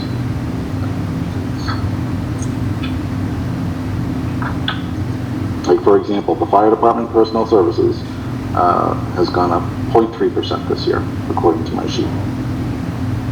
And it's hard to look at it that way because, you know, the fire department had retirees that were making more money that were replaced by lower level employees. So it's hard to look at it at that way.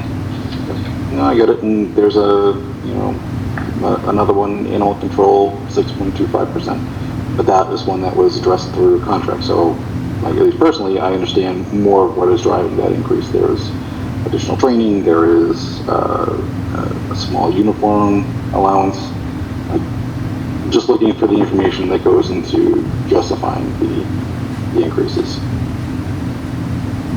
And job performance plays a role in that too. Sure. And I think that's, as Michael and others have alluded to, that's the benefit of having that HR person. I'm not familiar with what type of process you have instituted at Town Hall for how folks are getting their performance reviews to justify potential raises. Perhaps that's a conversation that we can have offline. But I trust that there is something formal with goals, objectives, and measures to set the framework for these types of discussions. Mr. Chairman? Hold on one sec, Zach. Mike, is that correct, or? I sit down with all my department heads and I do a review with them every year, yes. But is it, we're getting outside the scope, so I'll stop there. Sorry, thank you. Zach, go ahead. The only thing I would say to Jack's point is if I'm a union contract, I'm a firefighter, I'm within the contract. So what it really is, the mechanism for rewarding an employee, see, 95% of them are union employees throughout the town, whether it's school, town. What is the incentive, as you would in private business? You have a review, but they're under contract. You can't really give them a raise. It's a contractual situation. So how do you keep a good employee good? How do you incentivize people? I don't see how that works within this framework. Well, just to answer your question, Zach, like in the department head contract, which is a union contract, it's a salary increase plus a performance increase. They're the only ones that have that.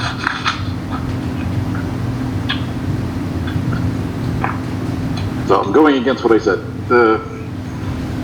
So how is performance measured? Is it just at the end of the year, you sit back with your direct reports and assess what they've done, or are there targets and objectives that are given to them at the start of the fiscal year to say, you know, X, Y, and Z are the goals, and then we'll measure back. Just trying to understand if there's a formal rubric that gets used to back this up, or if it's, you know, for lack of a better word, more subjective. I would, as I said, I would sit down with them, we'd discuss what they improved on, and we discuss where we want them to improve on for the following year, and then look and see how they meet those goals and improvements. And is all that documented and kept on file? Generally, I just keep it in my file, in my office. I keep it because it's, you know, confidential. Yep, that's fine. I don't think performance reviews for that should be necessarily public. Just asking out of curiosity to understand more about the process.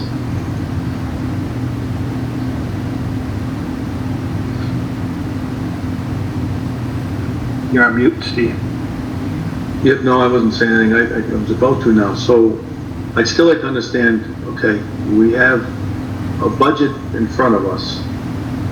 We have Mike's recommendation in front of us, who spent quite a bit of time, and I think the conversation is a good conversation to understand this process. I think we're seeing there's a lot more involved in certain budgets, a lot more moving parts in certain budgets.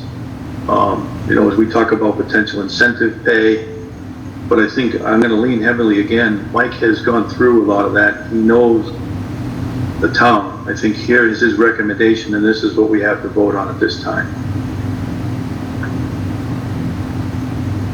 Mr. Chair. Bill? So, you know, hopefully the last comment I'll have on this whole topic is, yes, I agree with what you're saying, and, you know, Mike's put a lot of time into this. You know, the school committee and Dr. Baeta, they put a lot of time on their side. Something I said a couple years ago at one of the meetings I was chairing when the school committee was in the room and it got very contentious was that, you know, at the end of the day, you guys meaning who's ever negotiating these contracts and these salaries, understand that when you're going 3, 5, 7, whatever percentage, it's not sustainable. So if we all admit that today, then I just say let's move forward. Because at some point, you either have to make an adjustment, i.e. some sort of override, or you have to let people go.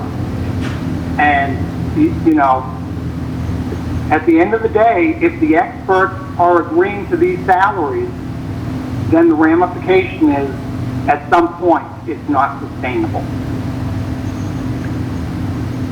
Mr. Chair? Michael? No, Bill, I hear you loud and clear, and I think, for me, I mean, I find ourselves in kind of a weird situation. Many of these concerns that Jack, myself, and Renee have kind of stressed, for me, I guess I wanted to see some adjustments happen beforehand. We definitely went through these. I can tell you right now, if we do approve these and we're just kind of moving forward and approving these, the process is going to be extremely different next year.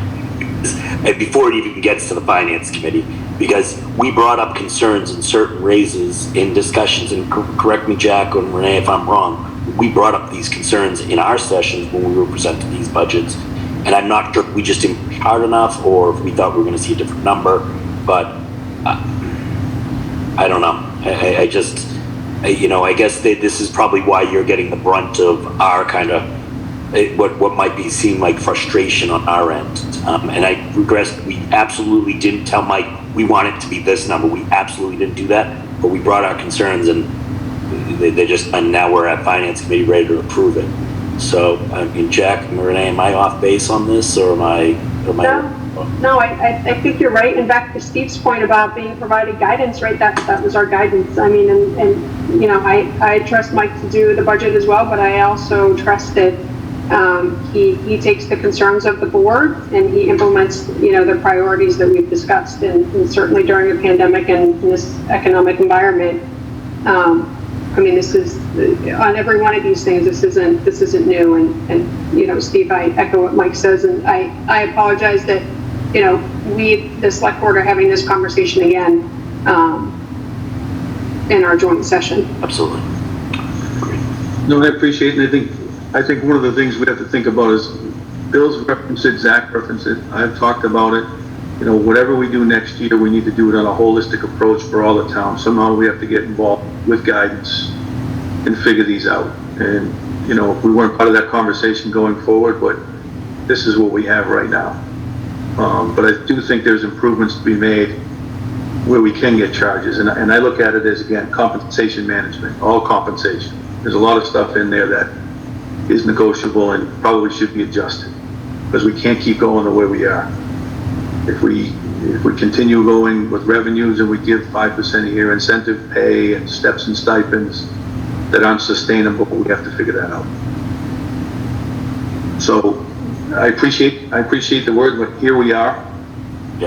Have action to take. Our responsibility is to recommend a balanced budget to the town with the funds that we have available. So I will hopefully allow this process to move forward and vote on the budgets as we are presented and with Mike's recommendation. Mr. Chairman? Zach? I'll just say one more thing and then we can move on, I guess. All this conversation we're having here, and it's really about less than 20% of the budget. I mean, the school budget, when you add in all the shared expenses, the debt service that they have, is in the realm of, you know, $44 million, $45 million out of a $62 million budget, adding everything in. So we're talking about, you know, a very small piece of the budget. I mean, really, the elephant is the schools, and we don't have a lot of control over that. They have a school committee. So if we were perfect and we fixed all these numbers here, it's still only a very small fraction of what needs to be addressed. No, good point, Zach. Thank you.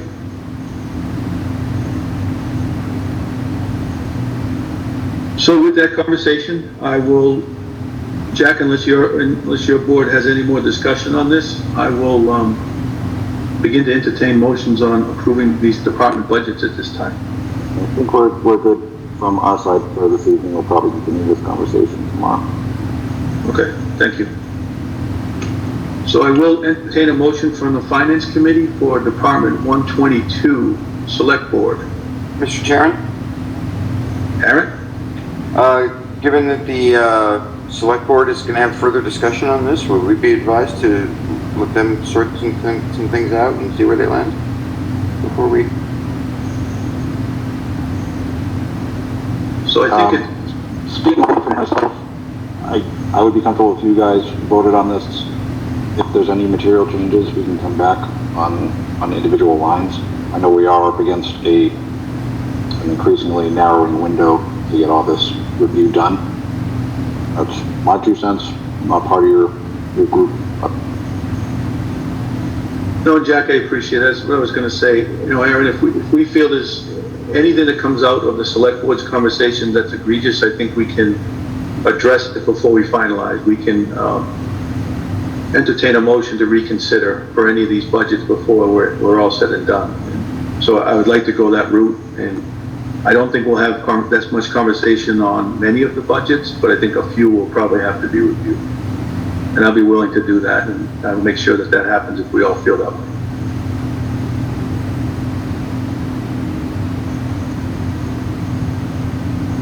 So with that said, I will still entertain a motion for Department 122 Select Board. All right, just so I do this properly the first time, I have to call out personnel services and charges and expenditure separately, correct? Correct. All right. I'll get it one of these days, and then someone else will have to do it. Mr. Chairman, I move that we approve budget for Department 122, Select Board, account 510, Personnel Services, in the amount of $63,900. Account 570, Charges and Expenditures, in the amount of $3,210, for a total of $67,110. Second. I have a motion and a second for Department 122 for personnel services in the amount of $63,900, and for charges and expenditures, account 570 for $3,210, for a total department of $67,110. Any other discussion or conversation? Hearing none, I'll go for the vote. Amy? Yes. Peter? Aye. Paula? Yes. Mike Fiore? Yes. Bill? Yes. Aaron? Yes. Zach? Yes. Bonnie? Yes. And I'm also a yes. Thank you. I will entertain a motion for Department 123 Town Manager. Mr. Chairman, I move that we recommend the budget for Department 123, Town Manager, account 510, Personnel Services, in the amount of $271,097. Account 570, Charges and Expenditures, in the amount of $64,500, for a total of $335,597. Second. I have a motion and a second to approve Department 123 Town Manager, $271,097 for Personnel Services, account 510, and for $64,500 for Charges and Expenditures, account 570, for a total of $335,597. Any other discussion at this time? I'll go for the vote. Amy? Yes. Peter? Aye. Paula? Yes. Mike Fiore? Yes. Bill? Yes. Aaron? Yes. Zach? Yes. Bonnie? Yes. And I am also a yes. Okay, I'll entertain a motion for Department 135. Mr. Chairman, I move that we recommend the budget for Department 135, Town Accountant, account 510, Personnel Services, in the amount of $225,392. Account 520, Purchase of Services, in the amount of $26,000. Account 570, Charges and Expenditures, in the amount of $3,685, for a total of $255,077. Second. I have a motion and a second to approve Department 135 Town Accountant in the amount of $225,392 for Personnel Services, account 510, $26,000 for account 520, Purchase of Services, and for $3,685 for account 570, Charges and Expenditures, for a total of $255,077. Any discussion, conversation? Hearing none, I'll go to the vote. Amy? Yes. Peter? Aye. Paula? Yes. Mike Fiore? Yes. Bill? Yes. Aaron? Yes. Zach? Yes. Bonnie? Yes. And I am also a yes. That's unanimous. I will entertain a motion for account 1 for Department 141, Assessors. Mr. Chairman, I move that we recommend the budget for Department 141, Assessors. Sorry, brain fart.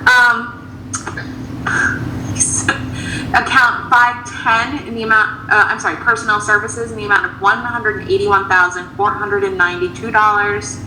Account 570, Charges and Expenditures in the amount of $39,448, for a total of $220,940. Second. I have a motion and a second to recommend Department 141 assessors, the amount of $181,492 for the personnel services, account 510, and for $39,448 for charges and expenditures, account 570, for a total of $220,940. Any other discussion, conversation? Hearing none, I'll go to the vote. Amy? Yes. Peter? Aye. Paula? Yes. Mike Fiore? Yes. Bill?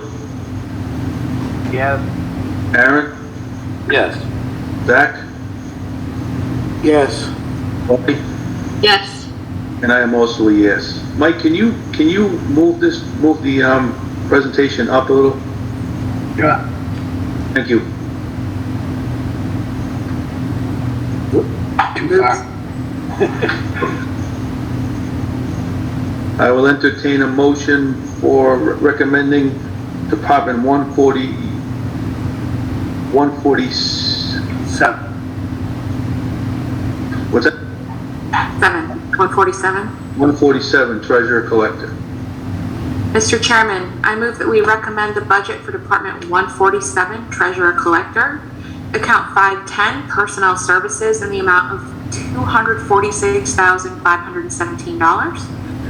Account 570, Charges and Expenditures, in the amount of $53,350, for a total of $299,867. Second.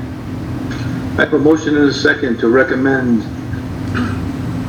Department 147, Treasurer Collector, an amount of $246,517 for personnel services, account 510, the $53,350 for charges and expenditures, account 570, for a total of $299,867. Any discussion, conversation? Hearing none, I'll go to the vote. Amy? Yes. Peter? Aye. Paula? Yes. Mike Fiore? Yes. Bill? Yes. Aaron? Yes. Zach? Yes. Bonnie? Yes. And I am also a yes. Thank you. I will entertain a motion for Department 155, data processing. Mr. Chairman, I move that we recommend the budget for Department 155, Data Processing, account 510, Personnel Services, in the amount of $29,741. Accounts 570, Charges and Expenditures, in the amount of $425,175, for a total of $454,916. Second. I have a motion and a second to recommend Department 155 data processing in the amount of $29,741 for personnel services, account 510, and $425,175 for charges and expenditures, account 570, for a total of $454,916. Any discussion? Hearing none, I'll go to the vote. Amy? Yes. Peter? Aye. Paula? Yes. Mike Fiore? Yes. Bill? Yes. Aaron? Yes. Zach? Yes. Bonnie? Yes. And I'm also a yes. I'll entertain a motion to recommend Department 161, Town Clerk. Mr. Chairman, I move that we recommend the budget for Department 161, Town Clerk, account 510, Personnel Services, in the amount of $121,844. Account 570, Charges and Expenditures, in the amount of $8,650, for a total of $130,494. Second.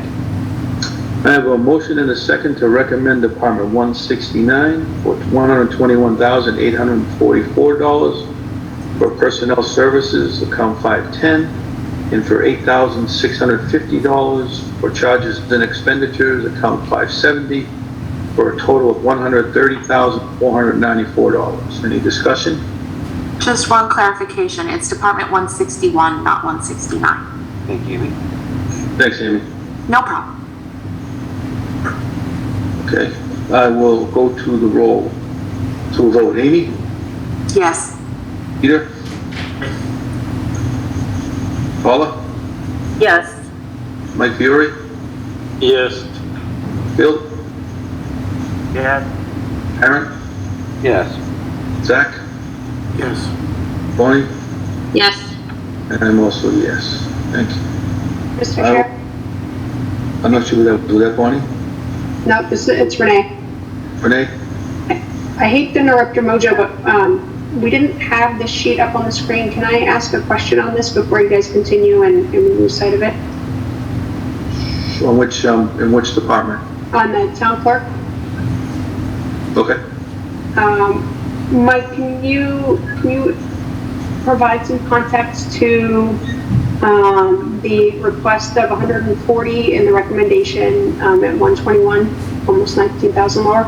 Yep. It was a request for a new part-time position. And that's what the difference is. Was that new overall, or was that the position that was open last year, or maybe the year before? It's been a position open for a few years. If you look at the budget, it's been pretty stable since 2019, so the budget, the part-time, it hasn't been there for a couple of years. So you're saying the part-timer isn't needed, so it was taken out of personnel services? Correct. It may be needed, but when it comes to having to cut positions rather than add positions, we had to cut it.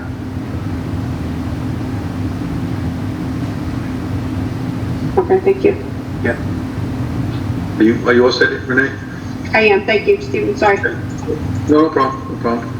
I will entertain a motion for Department 171, Conservation Commission. Mr. Chairman, I move that we recommend the budget for Department 171, Conservation Commission, account 510, Personnel Services, in the amount of $132,851. Account 570, Charges and Expenditures, in the amount of $20,172, for a total of $153,023. Second. I have a motion and a second. Mike, could you do me a favor and just move the screen up just a little? Thank you. I have a motion and a second to recommend Department 171 Conservation Commission in the amount of $132,851 for personal services, account 510, for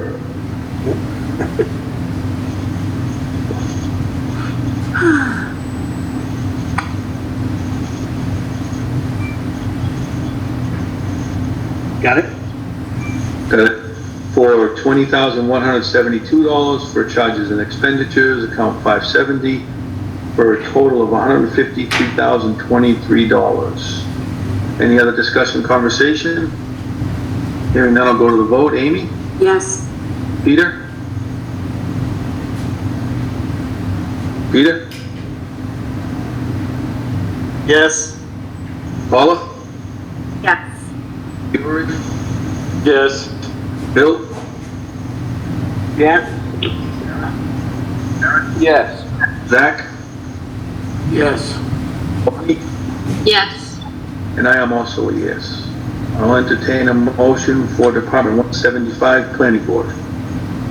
Mr. Chairman, I move that we recommend the budget for Department 175, Planning Board, account 510, Personnel Services, in the amount of $128,995. Account 570, Charges and Expenditures, in the amount of $4,495, for a total of $133,490. Second. I have a motion and a second for Department 175 Planning Board. Go ahead, Mike, you jumped ahead of me there. Oh, you're still looking at it, I'm sorry.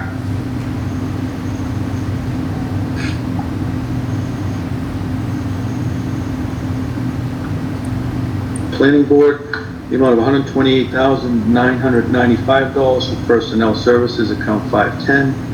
$4,495 for charges and expenditures, account 570, for a total of $133,490. Any other discussion, recommendation, conversation?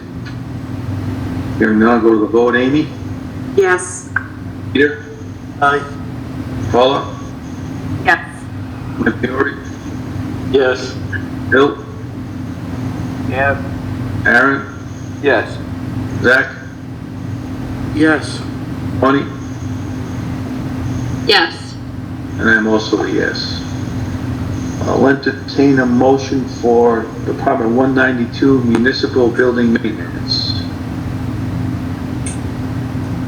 Mr. Chairman, I move that we recommend the budget for Municipal Building Maintenance, Department 192, account 570, charges and expenditures, in the amount of $182,250. Second. I have a motion and a second to recommend Department 192 Municipal Building Maintenance, amount of $182,250 for charges and expenditures, account 570, for a total of $182,250. Any other discussion? Hearing none, go to the vote. Amy? Yes. Peter? Aye. Paula? Yes. Mike Fiore? Yes. Bill? Yes. Aaron? Yes. Zach? Yes. Bonnie? Yes. And I am also a yes. I'll entertain a motion for Department 210 Police Department. Mr. Chairman, I move that we recommend the budget for Department 210, the Norton Police Department, account 510 personnel services in the amount of $3,608,257, account 570 charges and expenditures in the amount of $209,800 for a total of $3,818,057. Second. I have a motion and a second to recommend the 210 Police Department, the amount of $3,608,257 for personnel services, account 510, for $209,800 for charges and expenditures, account 570, for a total of $3,818,057. Any other discussion? Go to the vote. Steve? Yeah, was that Bill? Yep.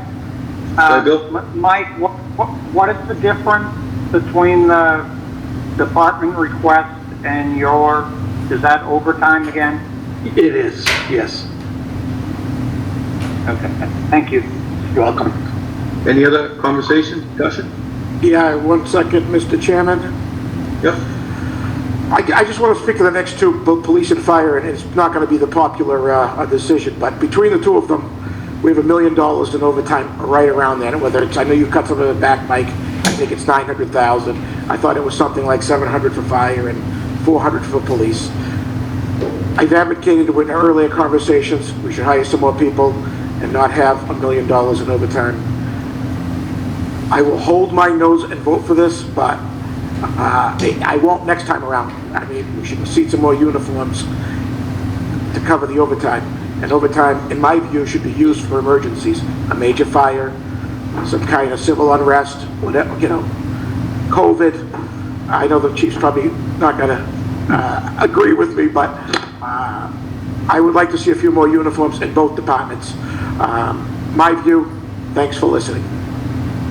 No, I appreciate it, Zach. And one of the things, if we can, at some point, is if we can get some information on the actual cost to hire a new person. With everything involved, would be uniforms, training, etc. That would be worthwhile. Okay. Chief Clark, Zach Rod drives a gray GMC truck. Just make sure you're giving people make that note. Mike, I like the way you just use Zach for a shield. Stick up, man. Stand on your own. Just kidding. You just can't, to be honest with you, you can't hire enough people to make the overtime go down. Your health insurance is going to increase $20,000 per person. It's just not, it's more cost effective with overtime than it is the total, hiring a lot more people. Do I agree we should hire a couple more people? Absolutely, I agree we should hire a couple more people. We have done that in the last couple of years. But it's tough when you keep cutting the budget to hire more people too, so. But we can put some numbers together for you. Thank you, Chief.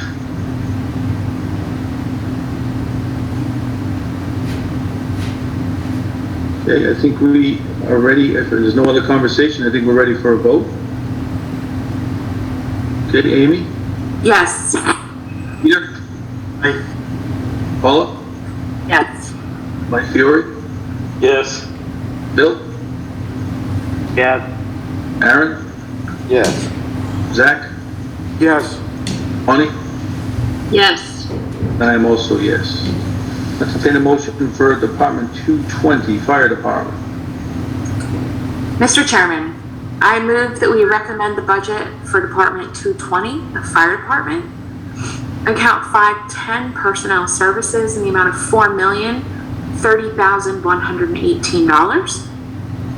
Account 570 charges and expenditures in the amount of $226,440 for a total of $4,256,558.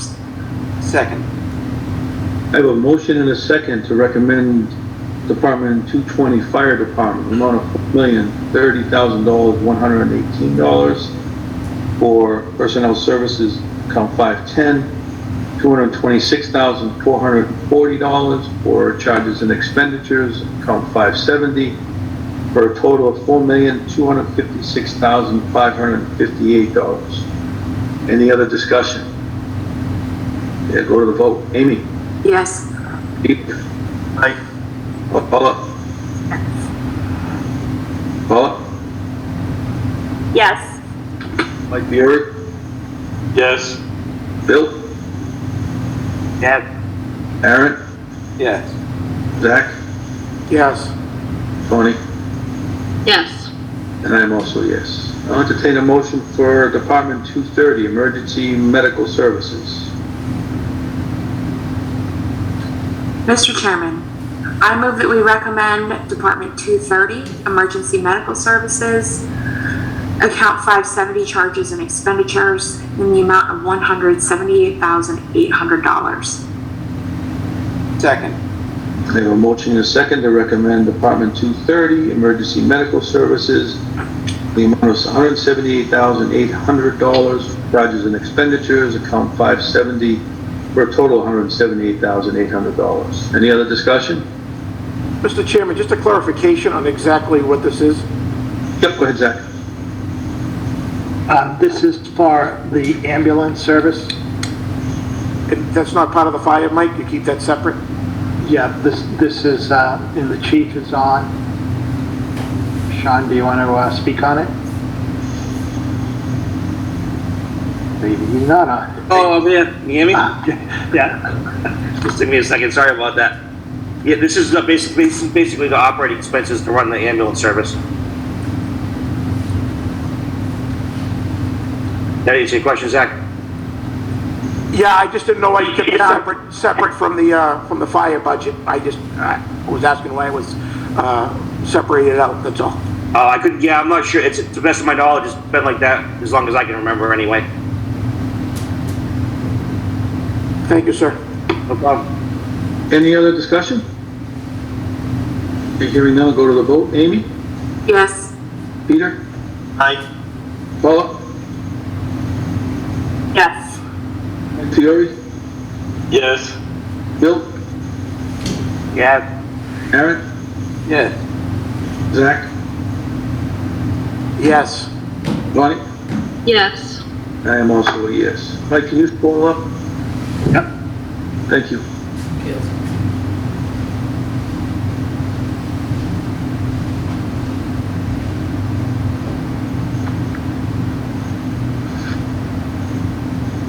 So So I will entertain a motion for Department 192. No, sorry, we already went. It's the same page. Yeah, it's the same page.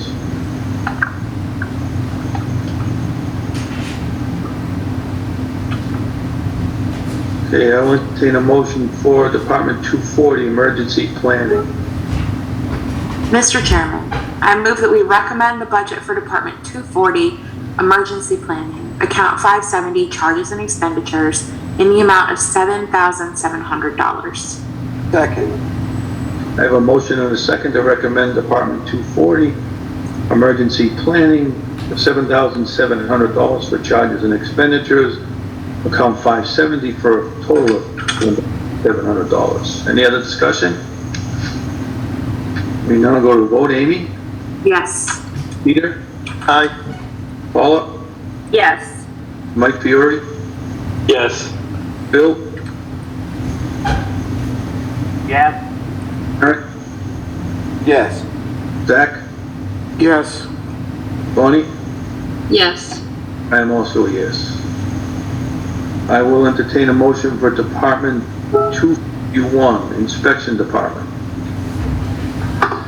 Mr. Chairman, I move that we recommend the budget for Department 241, Inspections, account 510, Personnel Services in the amount of $205,309, account 570, Charges and Expenditures in the amount of $19,025, for a total of $224,334. Second.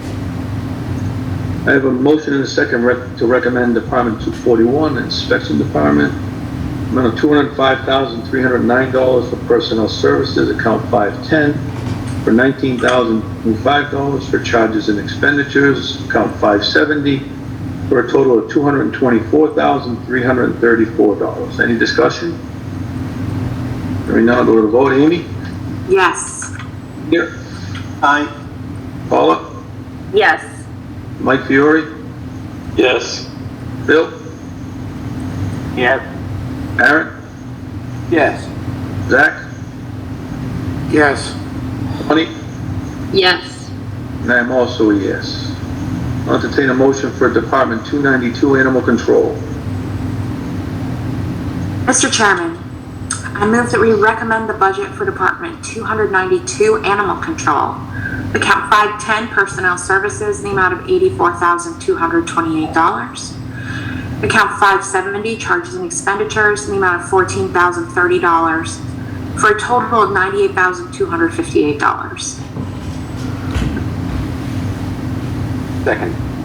I have a motion and a second to recommend Department 292, Animal Control, the amount of $84,228 for Personnel Services, account 510, $14,030 for charges and expenditures, account 570, for a total of $98,258. Any other discussion?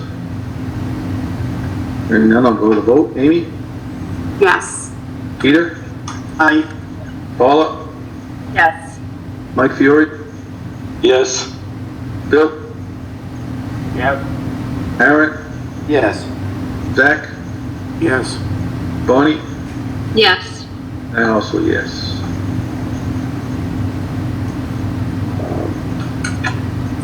Mike, can you speak a little bit? Yep. Does Amy have her pen ready? Really, Mike? Do you know what time it is? I have an imprint of this chair on my butt from how much time I have spent in this chair today. So on School Department 300, the Personnel Services should be $26,382,646. All right. And the total budget should be $31,812,760. I got it.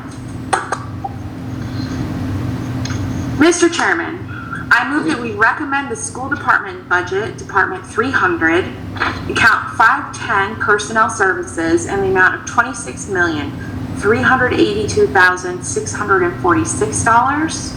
Account 570, Charges and Expenditures, in the amount of $5,430,114. For a total of $31,812,760. Second. I have a motion and a second to recommend Department 300, School Department, $26,382,646 for personal services, account 510, for $430,114 for charges and expenditures, account 570, for a total of $31,812,760. Any other conversation, discussion? We'll go to the vote. Oh, Bill? Yeah, just to verify that this meets the requirement to fund their mandate, or is that not even being met?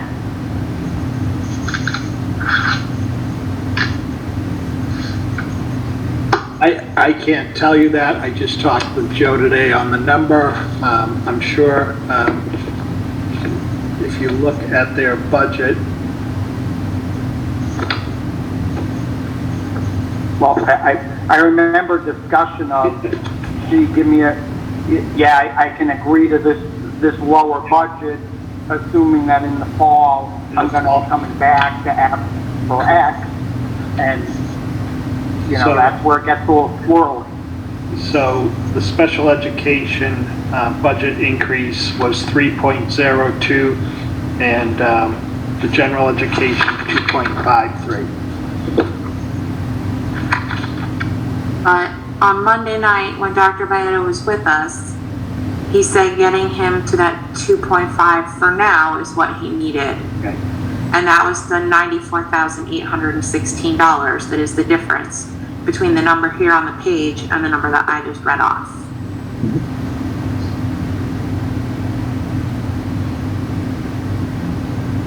Okay. So, for someone who's also been sitting in a chair for far too long today, is that a yes or a no that it meets whatever he needs?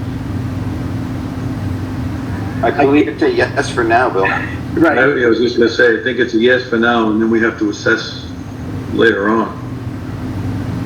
And if Right, they fall- and do we have a number collectively from all the budgets that got cut? How much in general, not specific, it's way too early, but in general that they're gonna be coming back for, and then how's that gonna be covered, if at all?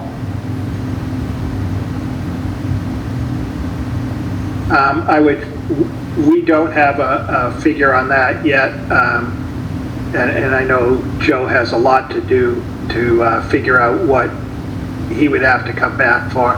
And police and fire, I'm sure, would be coming back for some of the overtime, so, but those would be the main ones. I did run these numbers on my spreadsheet.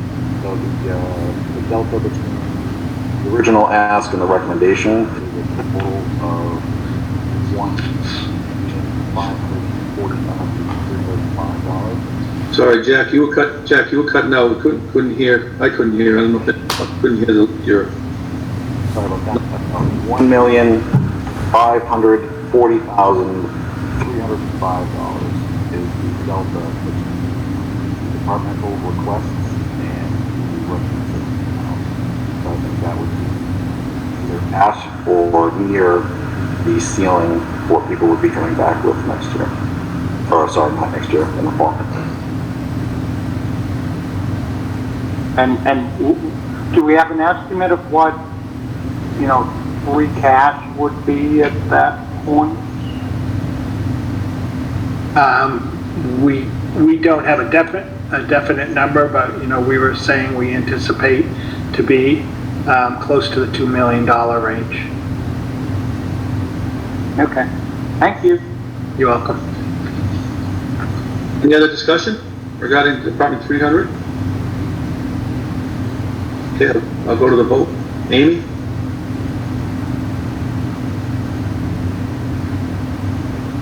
Amy? Sorry, I was on mute for a second. Yes. I was wondering if the seat ate you or not. Peter? Aye. Paula? Yes. Yes. Bill? Yes. Aaron? Yes. Zach? Yes. Bonnie? Yes. And I'm also a yes. Mike, can you scroll the page up? Thank you. I'll recommend a motion for Department 306, Southeast Regional Vocational. Mr. Chairman, I move that we recommend the budget for Department 306, Southeastern Regional Vocational Technical School, account 560 assessments in the amount of $1,505,760. Second. Mr. Chairman? Hey, Mike Units, I just want to make sure, this is the reduced number, correct, based on the, I think it was what, an ESSA grant? Right, the Southeastern Regional gave us a number for the ESSER funds, and then the selectmen voted to use those ESSER funds to reduce the budget. And this is the reduced number. Thank you. Okay, I have a motion and a second to recommend Department 306, Southeast Regional Vocational, the amount of $1,505,760 for assessments, account 560, for a total of $1,505,760. Any other further discussion? Call the vote. Amy? Yes. Peter? Aye. Paula? Yes. Michael Fury? Yes. Bill? Yes. Aaron? Yes. Zach? Yes. Bonnie? Yes. I'm also a yes. Okay, I'll entertain a motion for Department 308, Regional Agricultural School. Mr. Chairman, I move that we recommend the budget for Department 308, Bristol County Regional Agricultural School, account 560 assessments in the amount of $75,570. Second. I have a motion and a second to recommend Department 308, Regional Agricultural School, the amount of $75,570 for assessments, account 560, for a total of $75,570. Any other discussion?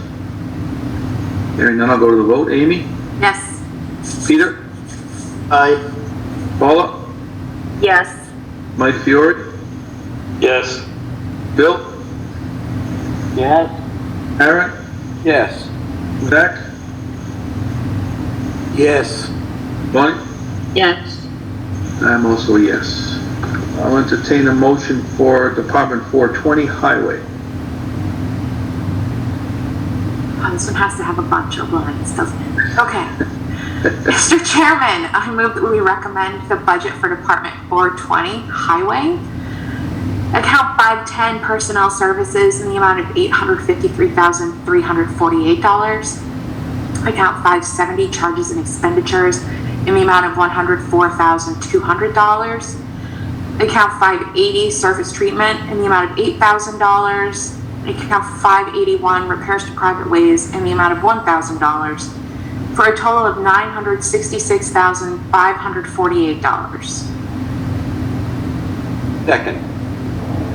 I have a motion and a second to recommend Department 420 Highway, amount of $853,348 for personnel services, account 510, $104,200 for charges and expenditures, account 570, $8,000 for surface treatment, account 580, and $1,000 for repairs to private ways, account 581, for a total of $966,548. Any other discussion?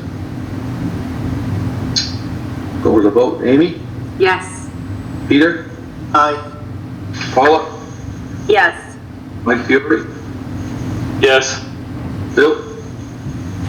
Yes. Aaron? Yes. Zach? Yes. And Bonnie? Yes. And I'm also a yes. I'll entertain a motion for account 510, Board of Health.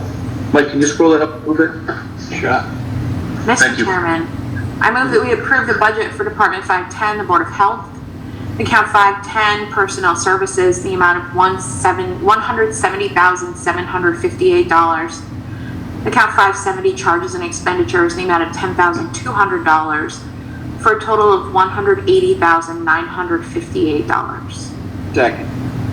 I have a motion and a second to recommend Department 510, Board of Health, in the amount of $170,758 for personnel services, account 510, $10,200 for charges and expenditures, account 570, for a total of $180,958. Any other discussion? And then I'll go to the vote. Amy? Yes. Peter? Aye. Paula? Yes. Mike Fiore? Yes. Bill? Yes. Aaron? Yes. Zach? Yes. Tony? Yes. And I'm also a yes. I'll entertain a motion. Mike, can you scroll up? Sorry.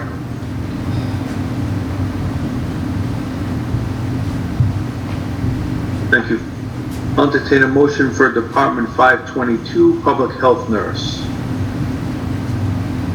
Mr. Chairman, I move that we recommend the budget for Department 522, Public Health Nurse, account 510, Personnel Services, in the amount of $41,639. Account 570, charges and expenditures, in the amount of $10,250 for a total of $51,889. Second.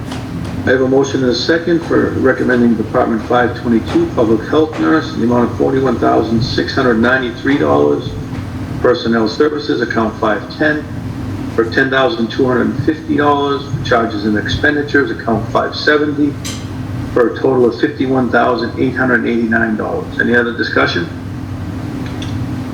No, go to the vote. Amy? Yes. Peter? Aye.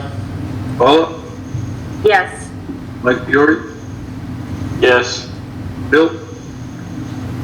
Yes. Aaron? Yes. Zach? Yes.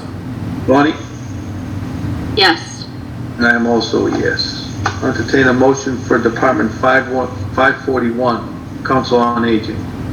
Mr. Chairman, I move that we recommend the budget for Department 541, Council on Aging, account 510, Personnel Services, in the amount of $98,657. Account 570, charges and expenditures, in the amount of $14,070 for a total of $112,727. Second. I have a motion and a second to recommend Department 541, Council on Aging, for $98,657 for Personnel Services, account 510, $14,070 for charges and expenditures, account 570, for a total of $112,727. Any other discussion? Hearing none, I'll go to the vote. Amy? Yes. Peter? Aye. Paula? Yes. Mike Fiore? Yes. Bill? Yes. Aaron? Yes. Zach? Yes. Bonnie? Yes. I am also a yes. I'll entertain a motion for Department 543, Veteran Services. Mr. Chairman, I move that we recommend the budget for Department 543, Veterans Agent, account 510, Personnel Services, in the amount $87,623. Account 570, charges and expenditures, in the amount $3,950. Account 579, Veterans Benefits, in the amount of $230,000 for a total of $321,573. Second. I have a motion and a second to recommend Department 543, Veteran Services, for $87,623 for Personnel Services, account 510, $3,950 for charges and expenditures, account 570, and $230,000 for Veterans Benefits, account number 579, for a total of $321,573. Any other discussion? Hearing none, I'll go to the vote. Amy? Yes. Peter? Aye. Paula? Yes. Mike Fiore? Yes. Phil? Yes. Aaron? Yes. Zach? Yes. Bonnie? Yes. I am also a yes. I'll entertain a motion for Department 610, the library. Mr. Chairman, I move that we recommend the budget for Department 610, the library. Account 570, charges and expenditures, the amount of $512,051. Second.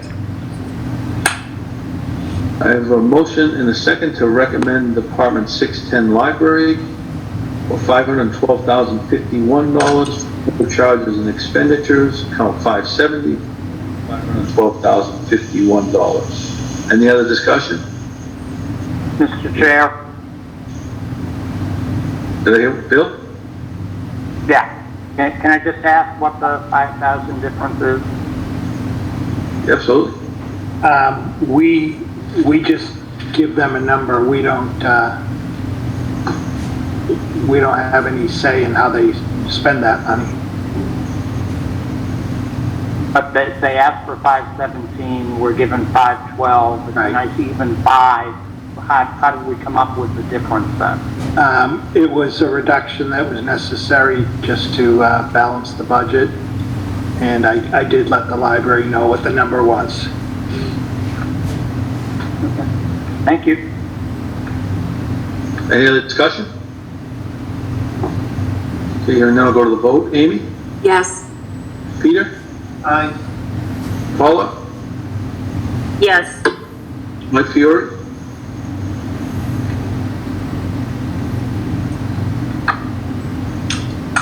Mike Fiore? Oh, yes. Bill? Yes. Aaron? Yes. Zach? Yes. Bonnie? Yes. I am also a yes. Okay. Michael, units on recreation, I know there was conversation earlier on and I see the changes. There was a request in here. Is this recommendation less the request? There was I think for more hours. Yeah, this recommendation, let me get to the budget. I'm sorry, Mike? I'm going to the budget. Okay.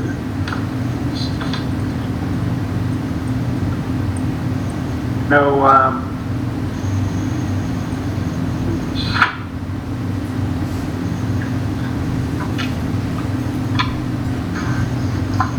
Because this went up. Wasn't this a miscalculation? So I'm seeing it right. It went up. Right, This- but wasn't there a miscalculation? This was the proposal to use revolving funds to cover additional hours Correct. that we had questions on. But it was a portion of it. Wasn't all Right. portion. right, this is, the salary increase, and this is just, the 25 hours. So Mike, is that an increase? I'm just looking at the columns here, and it's going from 26,377 to 26,479. So your recommend is higher. Right, that, it was a miscalculation on what the salary was and what the hours were, so that's why it's a little higher. So, okay, all right, so that's what this is, correcting that, okay. And then I assume there's no more conversation at this point regarding drawing revolving account or anything. And that's still being reviewed. Okay. But it's not in this budget right now? No. Okay. All right, I will entertain a motion for Department 630 Recreation. Mr. Chairman, I move that we recommend the budget for Department 630 Recreation, account 510 in the amount of $26,479, account 570 charges and expenditures in the amount of $16,500 for a total of $42,979. Second.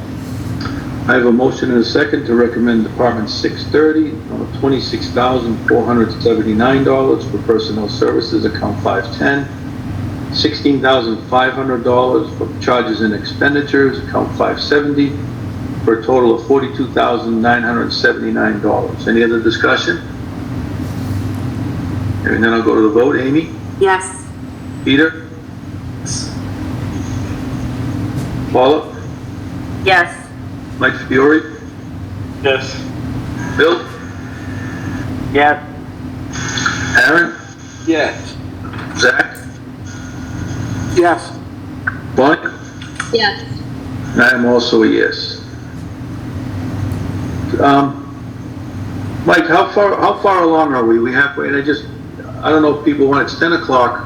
I'd like to continue if everyone's. You're done. That's all we had for tonight. Perfect time. Okay. All right.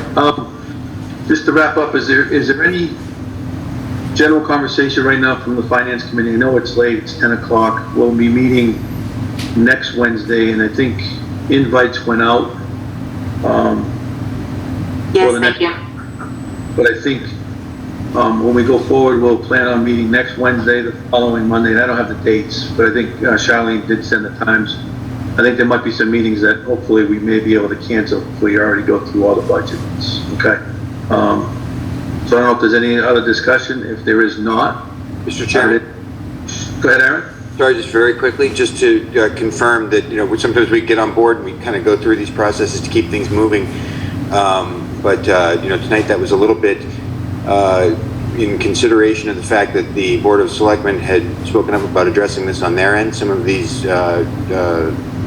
raises, and that we did say if we see fit, we will revisit. So, I'm glad that we've got through all this and approved everything, but let's just remember that should that come back to us, that was something we agreed on tonight. Thank you. No, absolutely. Absolutely. Make sure that happens. Anything we have to entertain, whatever we find, we will discuss it and take the appropriate action, whatever that is. So with that said, I will entertain a motion to adjourn. Mr. Chairman, seeing the lateness of the hour, I move that we adjourn. Second. I have a motion and a second to adjourn at 10:02. Any other conversation, discussion? Vote. Amy? Yes. Peter? Yes. Paula? Yes. Fiore? Yes. Bill? Yes. Aaron? Yes. Zach? Yes. Bonnie? Yes. And I am also a yes. Thank you very much for the participation tonight, and sorry for the late time, but it's much appreciated. Jack, I don't know, Yep, we'll go through. Thank you for being a host, gracious as always. What I've told my family is considered super FunCom, because it's FunCom plus the SelectBoard. We have fun here. He's lying to you, Steve. He's lying to you, Steve. No, it's super FunCom, because it's super. I get to hang out with my friends. Also, seeing the lateness of the hour, Chair will entertain a motion to adjourn. Oh, I saw Renee's lips move, but I couldn't hear So it. moved. Oh, you got it. Can you be talking? Now I can. I said so moved. Now somebody's gonna have to change their copy paste doing the meeting minutes. I only have a motion. Seconded. All right, so that is a motion from Michael and a second from Christine. We'll go to the vote. Christine? Yes. Michael? Aye. Is that an enthusiastic or an unenthusiastic? It's an enthusiastic aye. All right. Renee? Yes. All right, I too am a yes. Thank you, everyone, for a great night. Thank you, FunCom. Thanks, guys. Have a good evening. Thank you. Night, everyone. Bye.